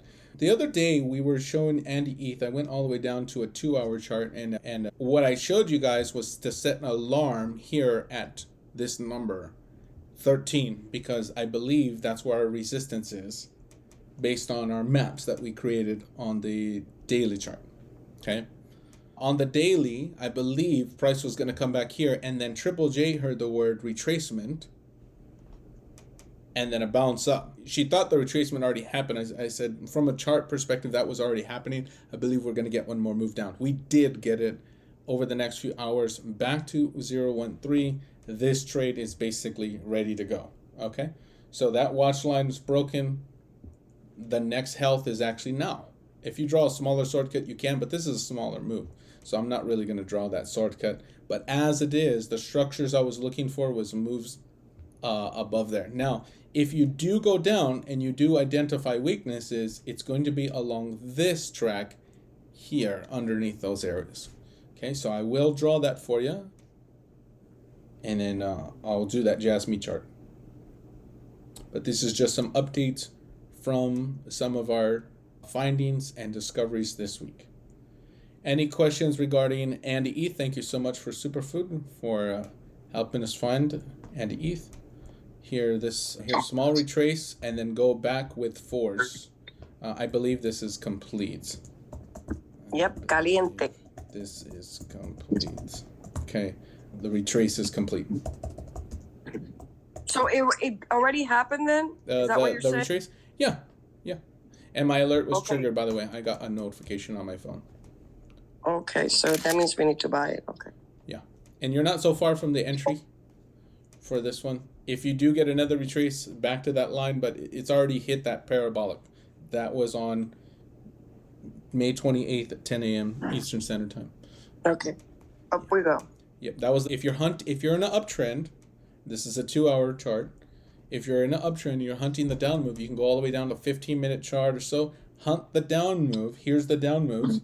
1, 2, 3. That's now. Okay? These are the different trades you can take. In an uptrend, if you're hunting the down move, that's why you take those.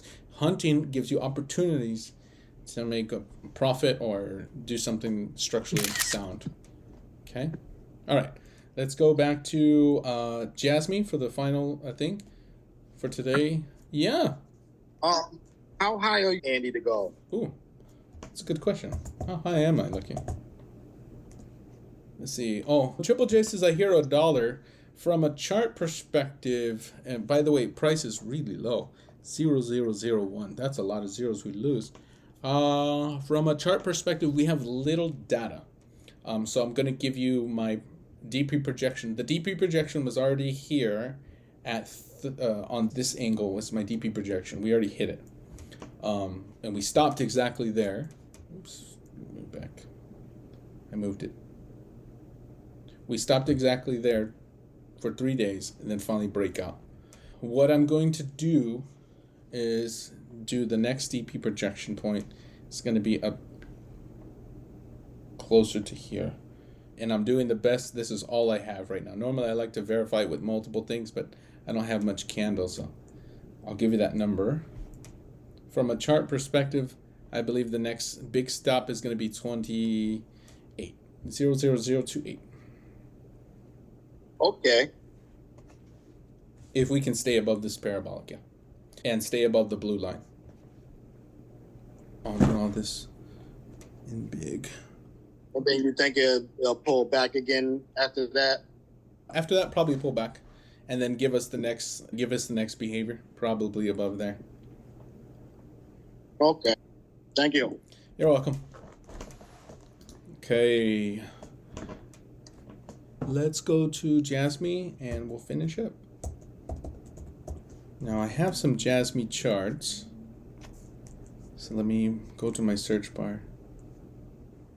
Oh, by the way, take a look at this, guys. Can somebody read that out loud? What if I told you the read first line wrong? Same the width second line and also the third. Take a screenshot. If you guys want to, yeah, take a screenshot. Because what if told you, when I read this verse, I got it all wrong. What if I told you, you read the first line wrong? It says you read first line wrong. Same with the second line. Nope, not same with, the same with. And also the third. Yeah, anyway. That kind of hurt. Yeah, kind of hurt to read. All right, let me pull up my JASMY chart real quick. JASMY. All right, here we go. 19. All right, what were we expecting for JASMY? Breakout to the top side. That's interesting. Good. from our previous JASMY chart. What was that date? May 22nd. Here's May 22nd. Looking for the breakout for the big one. At the moment, weakness was ensuing.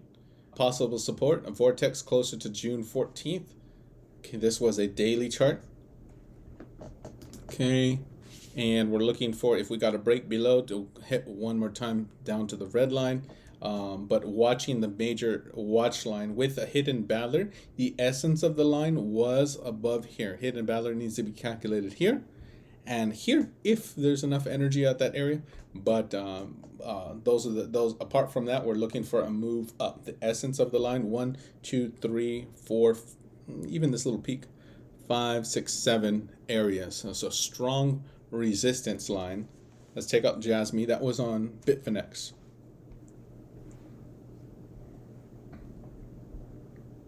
Yep, look at plenty of time to get in that trade. Plenty of time to get in the trade. Wow. Look at that. Good structure above there. Plenty of time.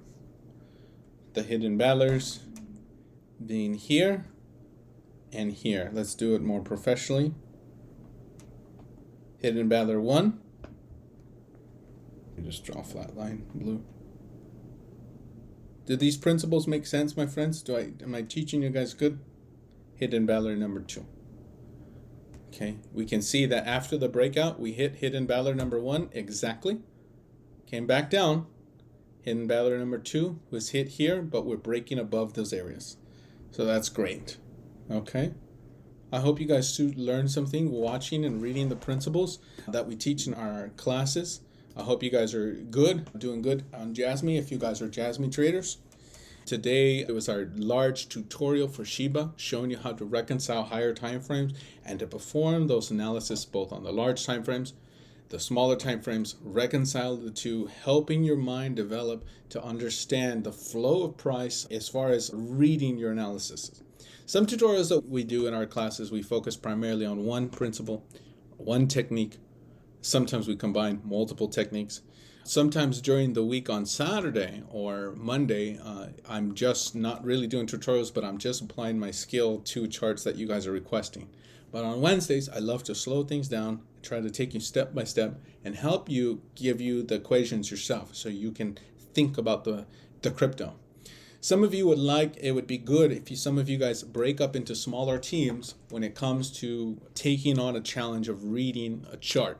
Reading the energy, finding what you are finding, reading all the energy, because there's multiple analysis you can perform, but generally there's only 4 major ones: flat, tiger, general straights and key angles, and parabolics. That's really all there is, and that's the major parts. If that's all you ever did, you're going to stack the odds greatly in your favor. But you may want to consider making some friends in here. Say, hey, I'm interested in breaking up into teams. Anybody want to help tutor me, so to speak, and just pick 1 or 2 cryptos and see what you find. I would love if you email me your homework, j.song7784. I'll put it in the chat for everybody who doesn't already have it. Okay. iCloud.com. And show me your screenshots. People send me their screenshots. Phil A has been showing me his turbo charts recently. I was really proud of his work on turbo. He's doing some really good things, showing some good stuff. It looks like something like this. Okay, praise God. I want you guys to just be working together and read the energies on charts and chats on Tuesday with El Camino and Superfood. They usually host a night where they go over some of the charts and show some of their data with that. Fantastic. So praise God for all of you. Any other questions from the tutorial today? Yeah, Roshan, what's going on? Do you see like we're gonna do like a monthly close, I don't know, around 70,000, because we touched 70,000 on Monday, but after that it was like major weakness. We haven't went up to that line. It seems like we're a bit bearish for the short term. Do you see like the monthly close anything like 70,000 or like in strength? It seems bearish at the moment. I didn't see major weaknesses on Bitcoin. I've not seen major weaknesses on Bitcoin. I don't have major weakness on Bitcoin.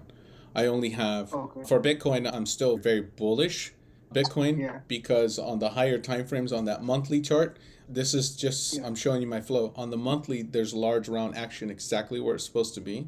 The Lord showed me a vision of round action on top of the blue line. We saw it over the weeks play out. That was it.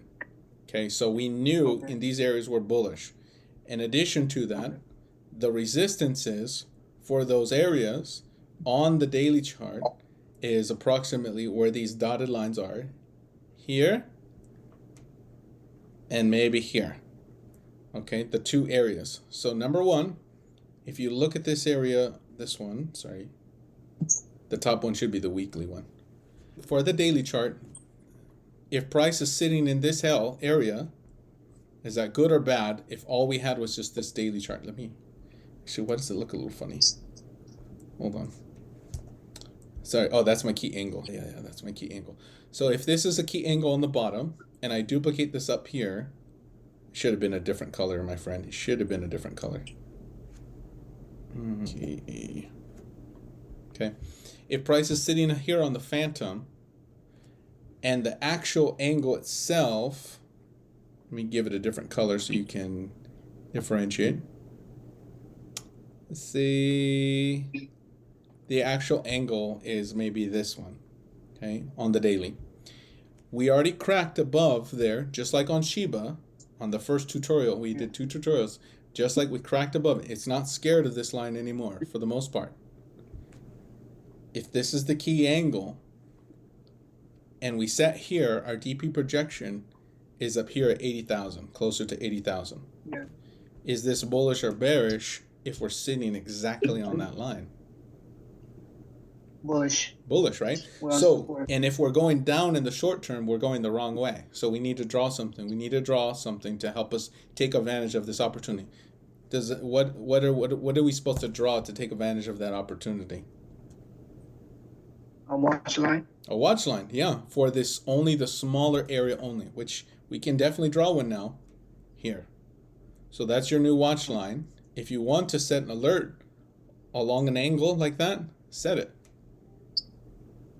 And set your alarm. Say breakout. BTC. Okay, now you can take advantage of that.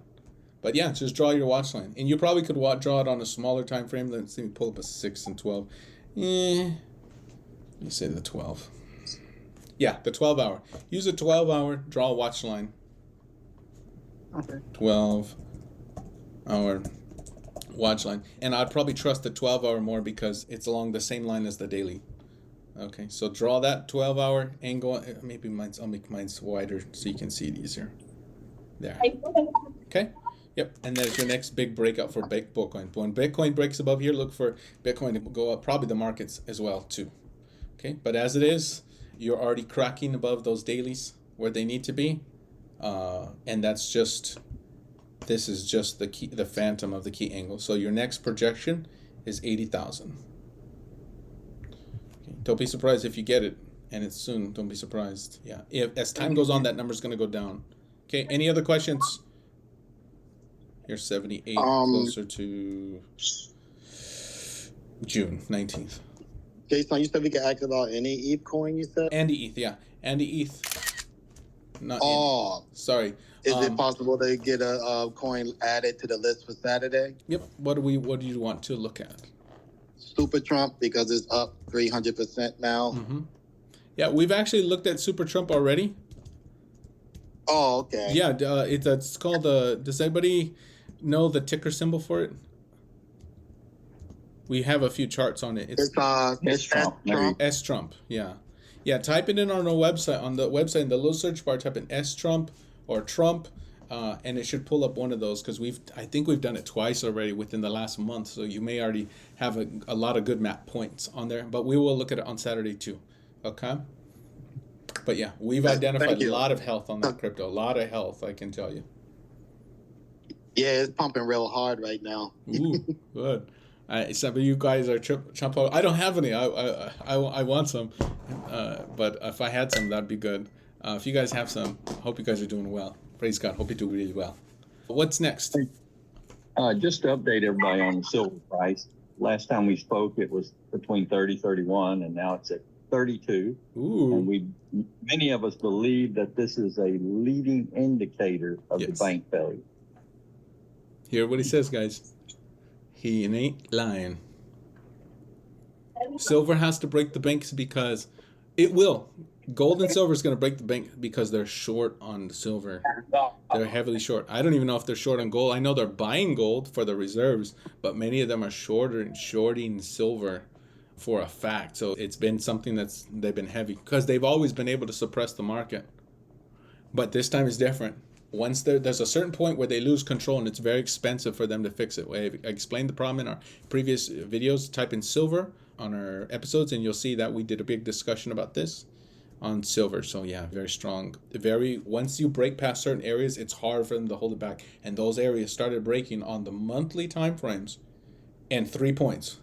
1, 2, 3. After they broke out of this last one, I don't think it's going to come back down to those areas, not without a fight, not without something artificial, maybe for a short time or something. But look for silver to finally move into higher places. I called up a friend last year, sometime, I think at the beginning of last year, he told me, hey, when you see health come in a gold chart, let me know. I called him up and said, hey, health is in gold now, and health is in silver. So look for those prices in the future to go up, and that's when you need to start buying gold. So he started buying gold for 6 months, something like that, 6 or 3 months, and he was buying gold, but he was waiting for me to give him that call. But I told you guys also about those healths in gold and silver back last year as well. Mr. Mall. Hey, just wondering if you saw that video that someone put in VIP yesterday. I missed it. There was a Chase Bank in Ohio that blew up. Blew from up? the inside. Can you explain a little bit? Yeah, it looked like someone, I won't say what it looks like, I'll just say what was reported, I think, was that there was a gas leak, and that it caused a rupture in the pipe and the bank exploded. Wow. So my initial thought before I read that comment from the person was, I wonder if this is a precursor, like a foreshadowing of things, like a foreshadowing of like things yet to come for the too big to fails. But what's interesting is Steve Quill on his website, he takes original sourced articles and then he has a little side comment. He found it interesting that when you go to the link where the story is discussed, it's only stated that the bank blew up and the number of fatalities and injuries, but it does not give any information about it being a Chase Bank. So basically, the name Chase Bank was scrubbed from the article. So I think there's more to that story. And when I get a chance, I'll post a link in the VIP to the more recent article.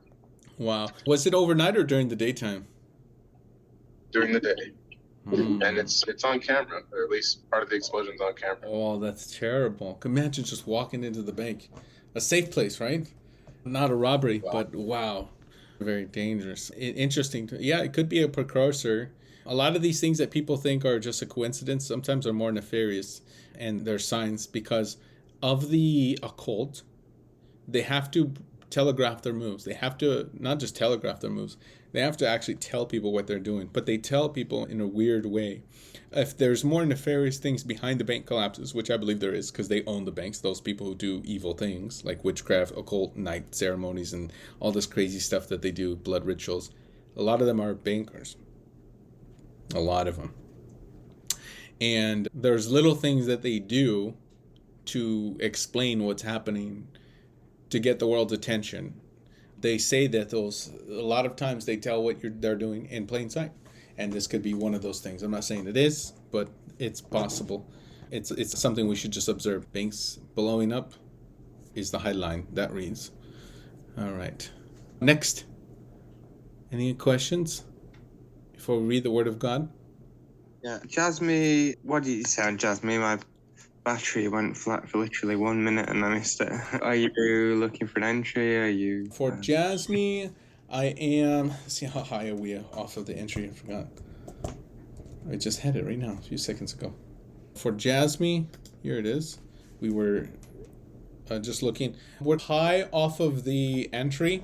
For me personally, we probably can use the flat for another entry. Big challenge. It's messy. For me personally, since we already hit HB1, HB2, I don't know how I feel about a strong entry at the moment being very high. I would be in a weak position I want to be in a strong position. I would love to be in at that 2.0, the 0.2 price after the breakout. But as far as right now, just buying right now, I don't feel comfortable chasing this. So if I were to take a look at the DP projection, it's approximately going to be, see if we can do the same angle. Let's just do core first. But yeah, there's still money on the table on JASMY. If we're doing our DP projection, we may get prices closer to 0.3. Current prices are 0.25. So you still have some money to be made from current price up to, that's like 17%. I don't know if I want to chase this candle up to 17% at the moment. 6 hour real quick. I might get an entry. If I see a solid enough down move, I would like to take it if I see it. So I'm going to say maybe. Yeah, it looks like. Yeah, I'll probably take it. Not yet. I'm going to wait for me. I want to wait for the breakout. So I'm just going to put a little alert watch line closer to those areas so I can wait for the breakout. Yeah, that's a 2 hour chart. And then I'll take that remaining trade up to the target for JASMY. Okay.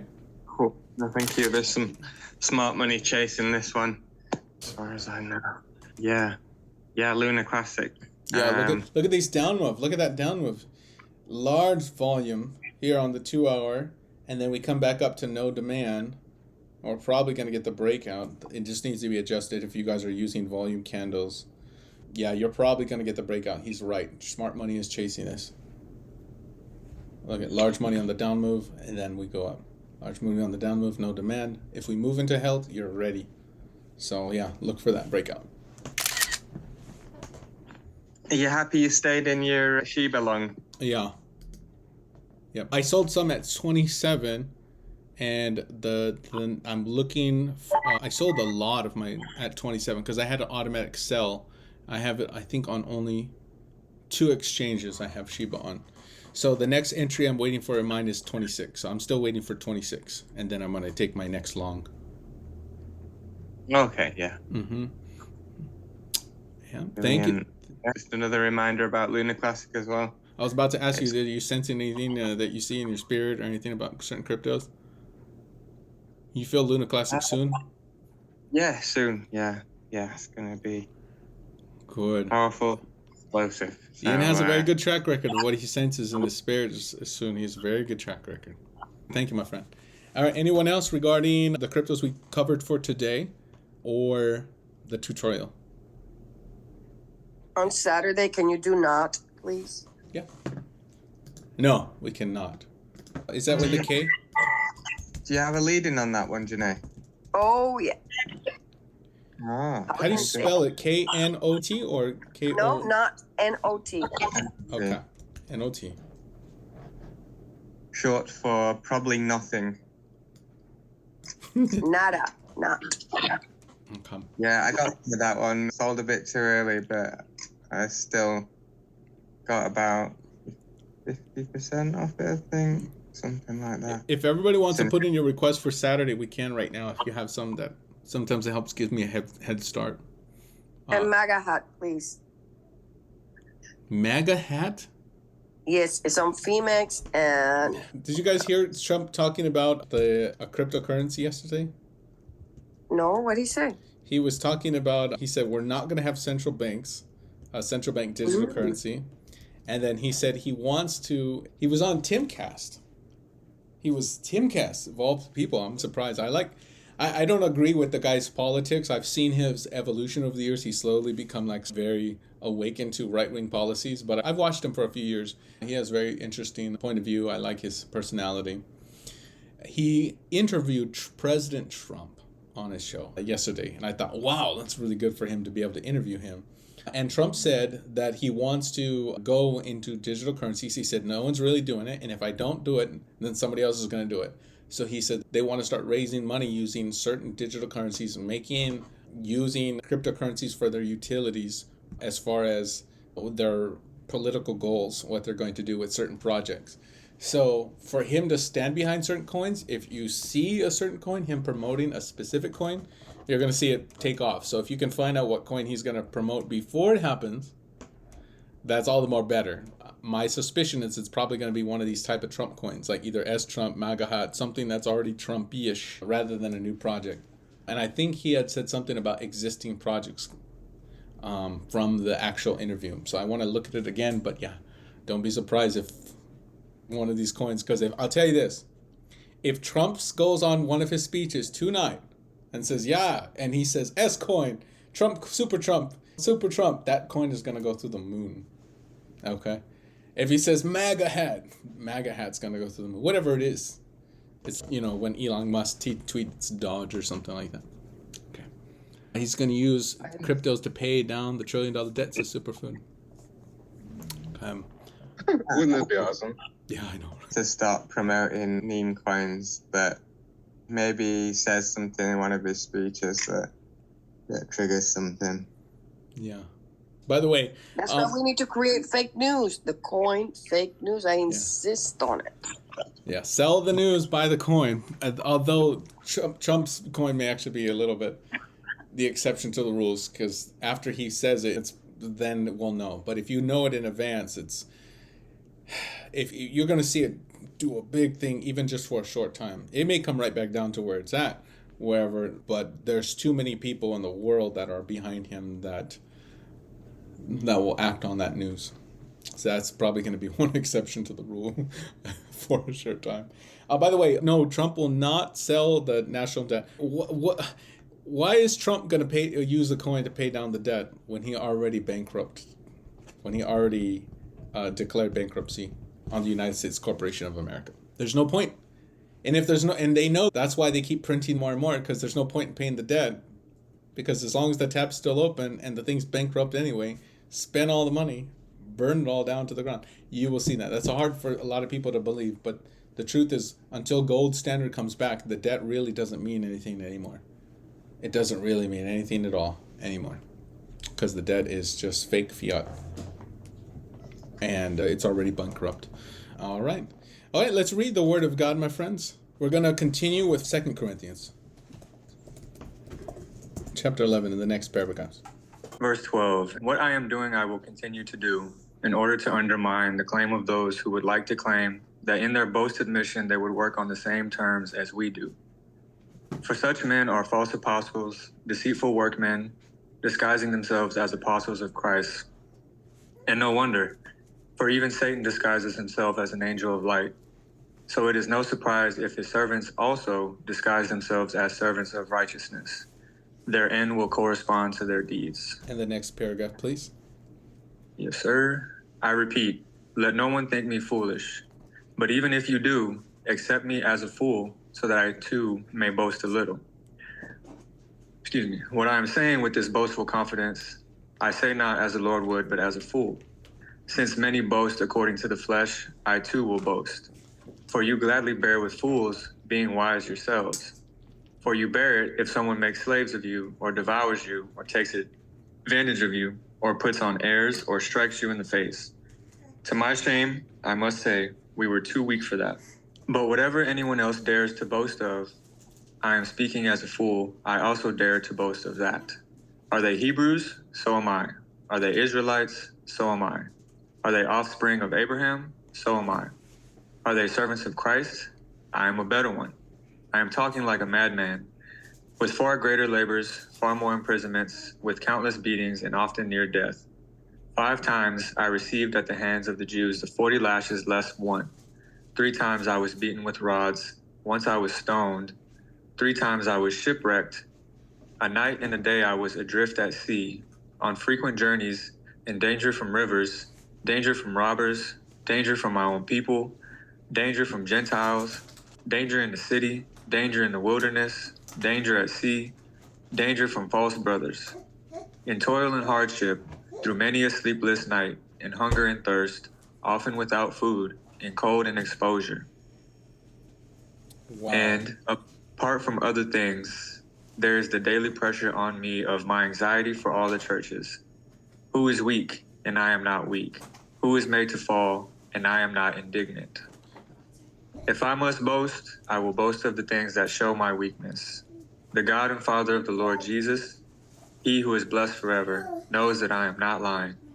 At Damascus, the governor under King Aretas was guarding the city of Damascus in order to seize me. But I was let down in a basket through a window in the wall, escaped his hands. Thank you, Antoine. Appreciate you. We look at the scripture, and we were talking last week about the different boastings, and sometimes when it is appropriate to show your cards, to show your skills, to show who you really are. I'm going to explain something that is very hard for some of you to believe. You don't have to believe it. I would like you to believe it. In heaven, there are people that glow with a great brightness, so much light. Jesus explains in the Bible how there are those who are the least in the kingdom of heaven and those who are the greatest in the kingdom of heaven. Some glow with an extreme brightness. Some have this great. But it has been said about in heaven how there's a certain type of garment that is one of the highest garments that a person can wear. And these garments cover that glory, only showing that it emits light in the places where the folds of the gown or the folds of the garments may move. These garments often look very not adorned, but these garments are very high, a high honor to wear these garments in heaven. And these garments don't look very fancy at all. These garments look very low. And it was said that someone asked one of the angels, why does that person wear this garment? That garment is very, very, like almost like tatters or something. It's very not beautiful. I don't understand. All these people can walk in the heavy glory, but everybody bows down to that person who wears them. And the angel had said to the person, those garments are the garments of humility. And that was the garment that our Heavenly Father, that Jesus wore while he walked the earth. And Jesus walked this earth, he chose to take off his crown and wear that garment of humility. And now in heaven, in this place, you would think that be the greatest would be like what the most glorious crown. But he was honored to be given that garment because that person also walked humility like Jesus Christ. So that person gets to hold on to this garment. It would be insane for us to think, wow, why would such a beautiful thing be considered the most reverent? Why would a child, like Jesus said, be considered the greatest in the kingdom or have the chance to become the greatest in the kingdom of heaven? Or the person who becomes like the child? Why would the person who wants to be the greatest have to be the least on the earth? The person who walked the least becomes the greatest there. Why do these principles work? There's a certain attitude that we take when we have to remain humble. There's a certain attitude we take when we are remaining in this state where we don't share anything, but where we just look low. But I also explained a few weeks ago that there's another balance to the equation. There's another side of it that we have to remember that exists. And there's a time when it's appropriate, and there's a time when it's not appropriate. That other side of that coin, the other side of the equation, is when it is time to flaunt your skills, when it is time to show what you have. There's a time to conceal all of your glory, and there's a time to sometimes reveal that, hey, there is a glory to it. The times when it would be appropriate is when it would be for the glory of God, and even then it has to be measured so it doesn't go to your head. Pride puffs up and swells, and pride often is allowed to grow exceedingly at a time when we are boasting. But there's a time when it is appropriate to show what you got, and if you don't, then it can go into the level of false humility. And that's the other side of the equations. Okay? So if I'm only hiding what I have, I can say, yes, I'm humble. But there's a time to show it, because if I don't show it, I can be going into false humility. I taught about this in regards to Moses. And my own pastor taught me a good lesson about false humility years ago, and I never forgot it. And he taught a good sermon about it. And I teach a similar thing. When it comes to Moses, Moses was chosen by God. He was ordained by God. He was given the skills, tools, and abilities to do it. And then he says, but choose someone else, Lord. The shepherd's life for me. I think it's better for me. And God got angry. His wrath broke out, an angel tried to kill him. His wife had to circumcise the son and throw the foreskin, and she yelled at her husband and said, "You're a bloody bridegroom. That's what you are to me. You're a bloody bridegroom to me." And she didn't mean it the way that they say it in Europe. There was a point that God got upset because we were stepping into false humility by not using our skills and not showing what you got. There's a reason why God gives you what you got. And many times the reason you have what you got is so that you can use those skills and abilities for the purposes that He gives you. Sometimes that means God's going to put some of you on a pedestal. Sometimes that means for some of you, you need to step up into a leadership position and start leading people. And I'm not talking about titles. I mean doing the work of a leader. They said this, I was reading an article from a few gentlemen. They always say this, the same things. They said about these these women who are looking to get married. And many of them are wasting their 20s all the way till they're in the 30, 35, and they still have not getting married, and they waste them by chasing careers or chasing promiscuous life or doing different things. And then they realize that because of the biological clock of a woman, they're born with all their eggs, and they lose up to 90% of their eggs by the time they're 30 years old. And some of these women, they're just like, oh, I'll just get married and have babies when I'm 50. And when they're 50, they find they're having heavy complications getting married. And this is a very big phenomenon that's been happening across the West. And I've been paying attention. I've been listening to some of these things. And in the phenomenon that's happened, they say this, of the women who are complaining, they're being told, this is what they're being told. True wives are always found. If you're a wife, you're going to be found. It's a fact. If you're a wife, you're going to be found. Melody said to me, what does that mean? True wives are going to be found. Does that mean they're not lost? I said, no, Melody, what they're trying to say is that if you're wife material, you're going to be found. Why? Because you are prepared your life to, find a husband, to serve your family, to take care of children. You're looking for that. That's your forefront. And that almost is always going to be found. It's something men can sense. The respect, the reverence, not the independent women who are just doing their thing like men do, or masculine behaviors, masculine energy. But there's a strong femininity. They're looking for that. They're going to be found. They're not living like they're promiscuous. They're living like their wives. They're always going to be found. And that's not true. That's not the case with a lot of the modern Western society. There's a lot of society where they're not looking to be found. They're not looking to be a wife. They're just looking to either for hookups, looking to get together, looking for a promiscuous life, those kinds of things. And that is found in the West. It's very sad that the church is observing a huge shift in society. In the West, we lost a lot of our purity in that sense. Now, in the same way that women who are trained to be wives from a young age are going to be found as a wife, it's almost a principle. I'm going to say the same thing about leaders. Leaders are always going to step up and be found for their leadership. You don't need all the fancy things, just like for wives. They don't need to be on these apps. They don't need the dating apps. They don't need to be like, I'm a wife, I'm a wife, I'm a wife. It comes out in everything you do. It's very hard to miss. Men see it. For men looking for wives, they easily see it. But God sees it for the people who are also being trained for leadership.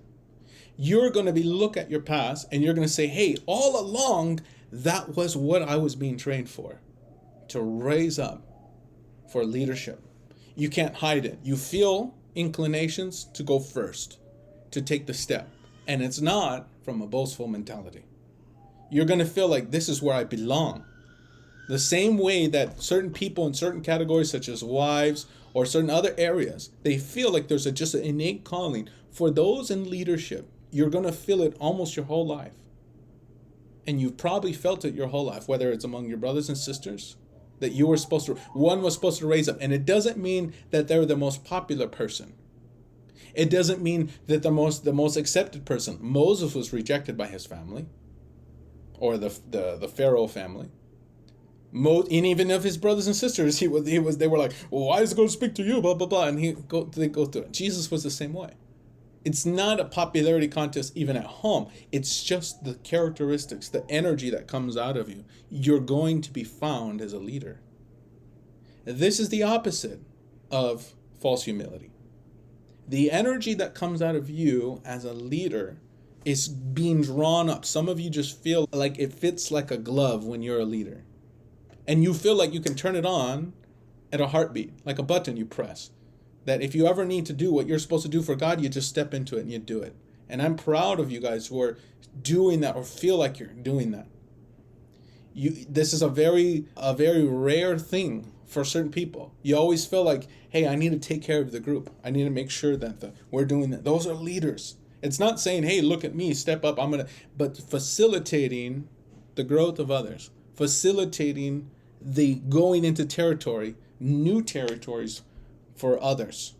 Because if you go into that new territory, you can bring people along. Not that you can step on them, but that you can lift them up and bring them into the areas that God has for them and their lives. In whatever category it is, primarily spiritual, primarily support. And this is not regarding large groups.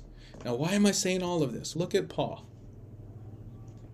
It came time for Paul to flaunt his glory, to step in and put his hand in the glove and say, listen, I'm speaking like a madman here. What I'm saying may sound foolishness, he says. I'm speaking like a fool. But I also dare to boast of that because look, all of these people who are false leaders, they're rising up. And they're not rising up in the true way. Maybe they're rising up in ways that are saying, look at me, this is what's going on. But there's a true leader that always arises, even among the false. Just like the example I gave you about the women. There's beautiful women all over. But the wives are the ones, they're the true ones. They're not the ones that are living like they're devils and saying, look at me, and then tricking the men to marry them.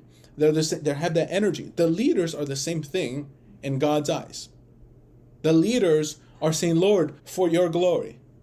Are they going to be tested? Yes. Are there going to be people that look like leaders that are really not leaders at all? Absolutely. And it was all around in Paul's day. It's still around in our day. How many people can make a YouTube video and sound good? But when the rubber meets the road, that's what matters.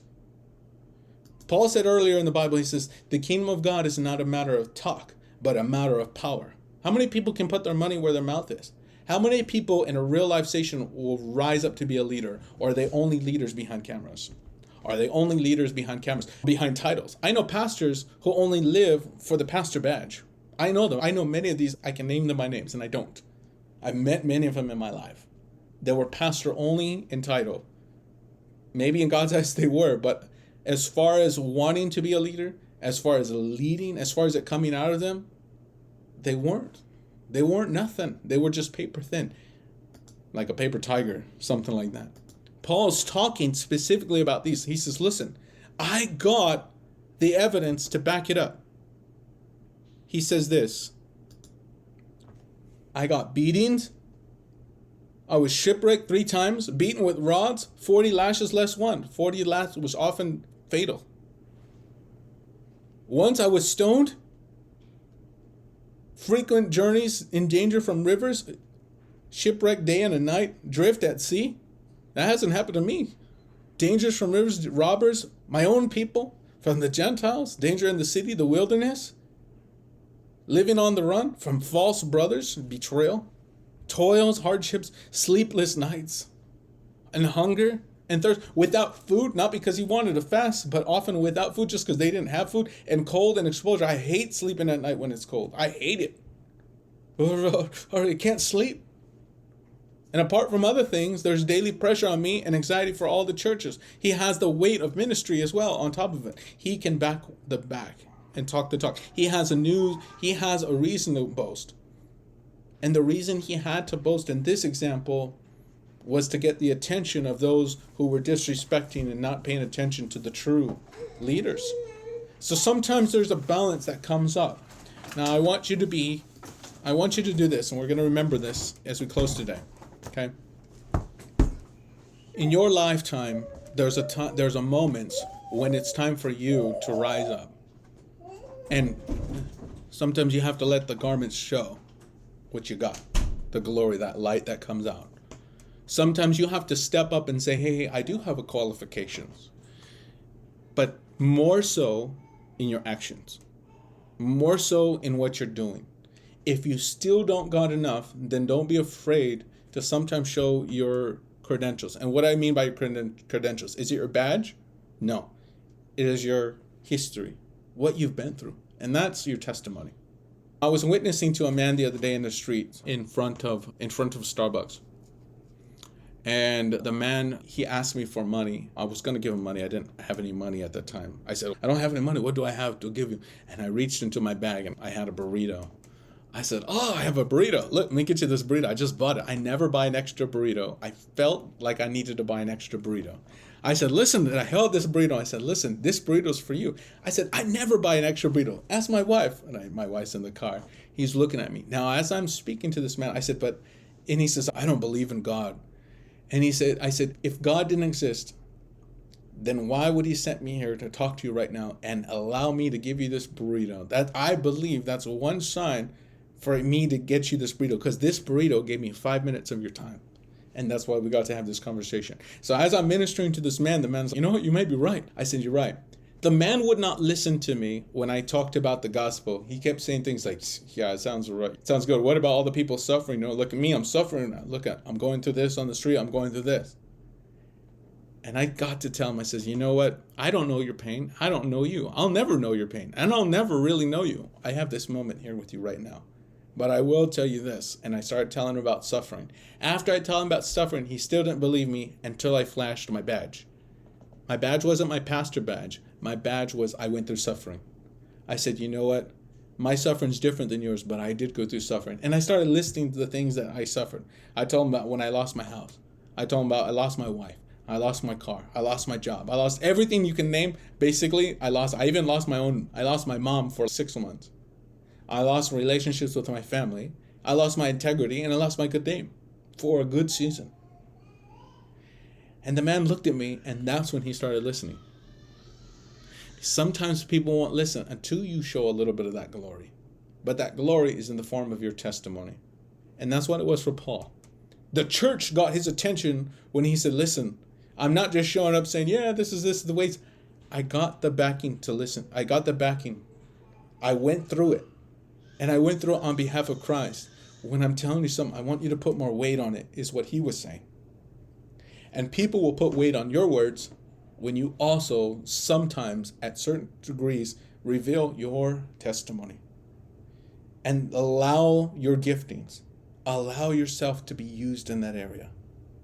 This is really true for some of you in the next few months of your life. If I'm not here, who's going to rise up to be leaders in communities? Among groups of 3s and 4s and 5s, are you going to love people? Are you surrounding yourself with people so you can stand on them? Or so you're surrounding yourself with people so that you can make them better? Are you stepping up into your leaderships? Are you reaching out with love? Are you reaching out with the gospel in your communities? Are you reaching out with love and gospel of your families? If you're a man, are you waiting for your wife to do all the work? There was a many long season in my life where my own father allowed my mom to do everything in the household, and she was getting burnt out. She was able to, but she wasn't designed to. God was looking for him to do leadership in his own family. And when he stood up there, my mom was able to step back into her rightful role as a wife, and she did a great job. In the meantime, she was becoming harsher and harsher as a person because she was doing what she wasn't designed to. She was getting worn out. If you're a man, you're definitely called to be a leader of your own home.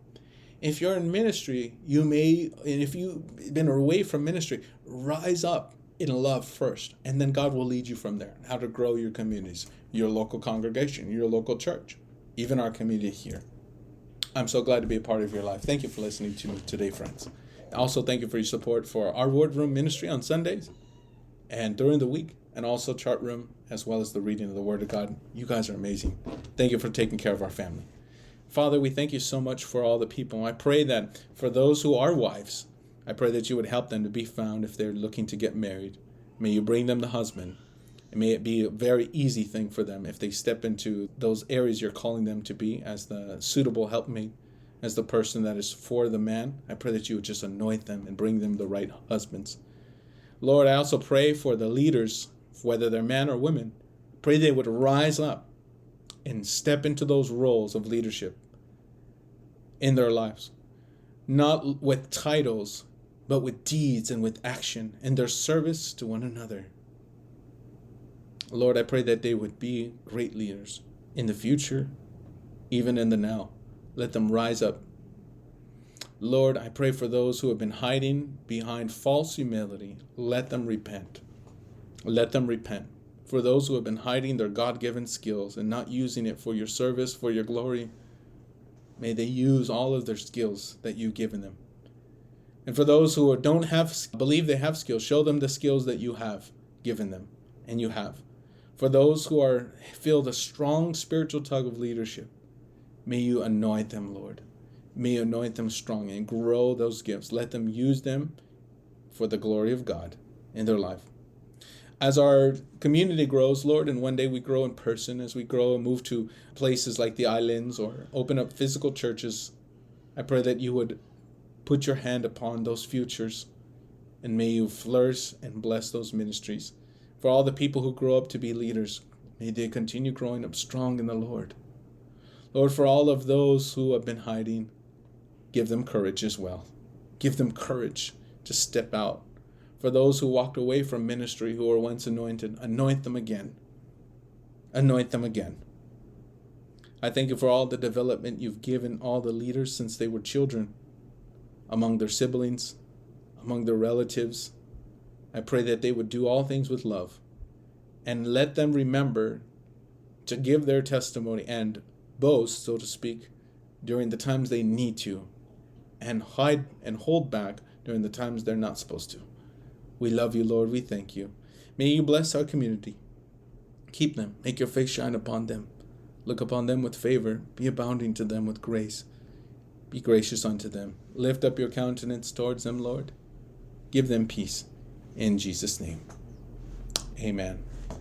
Amen.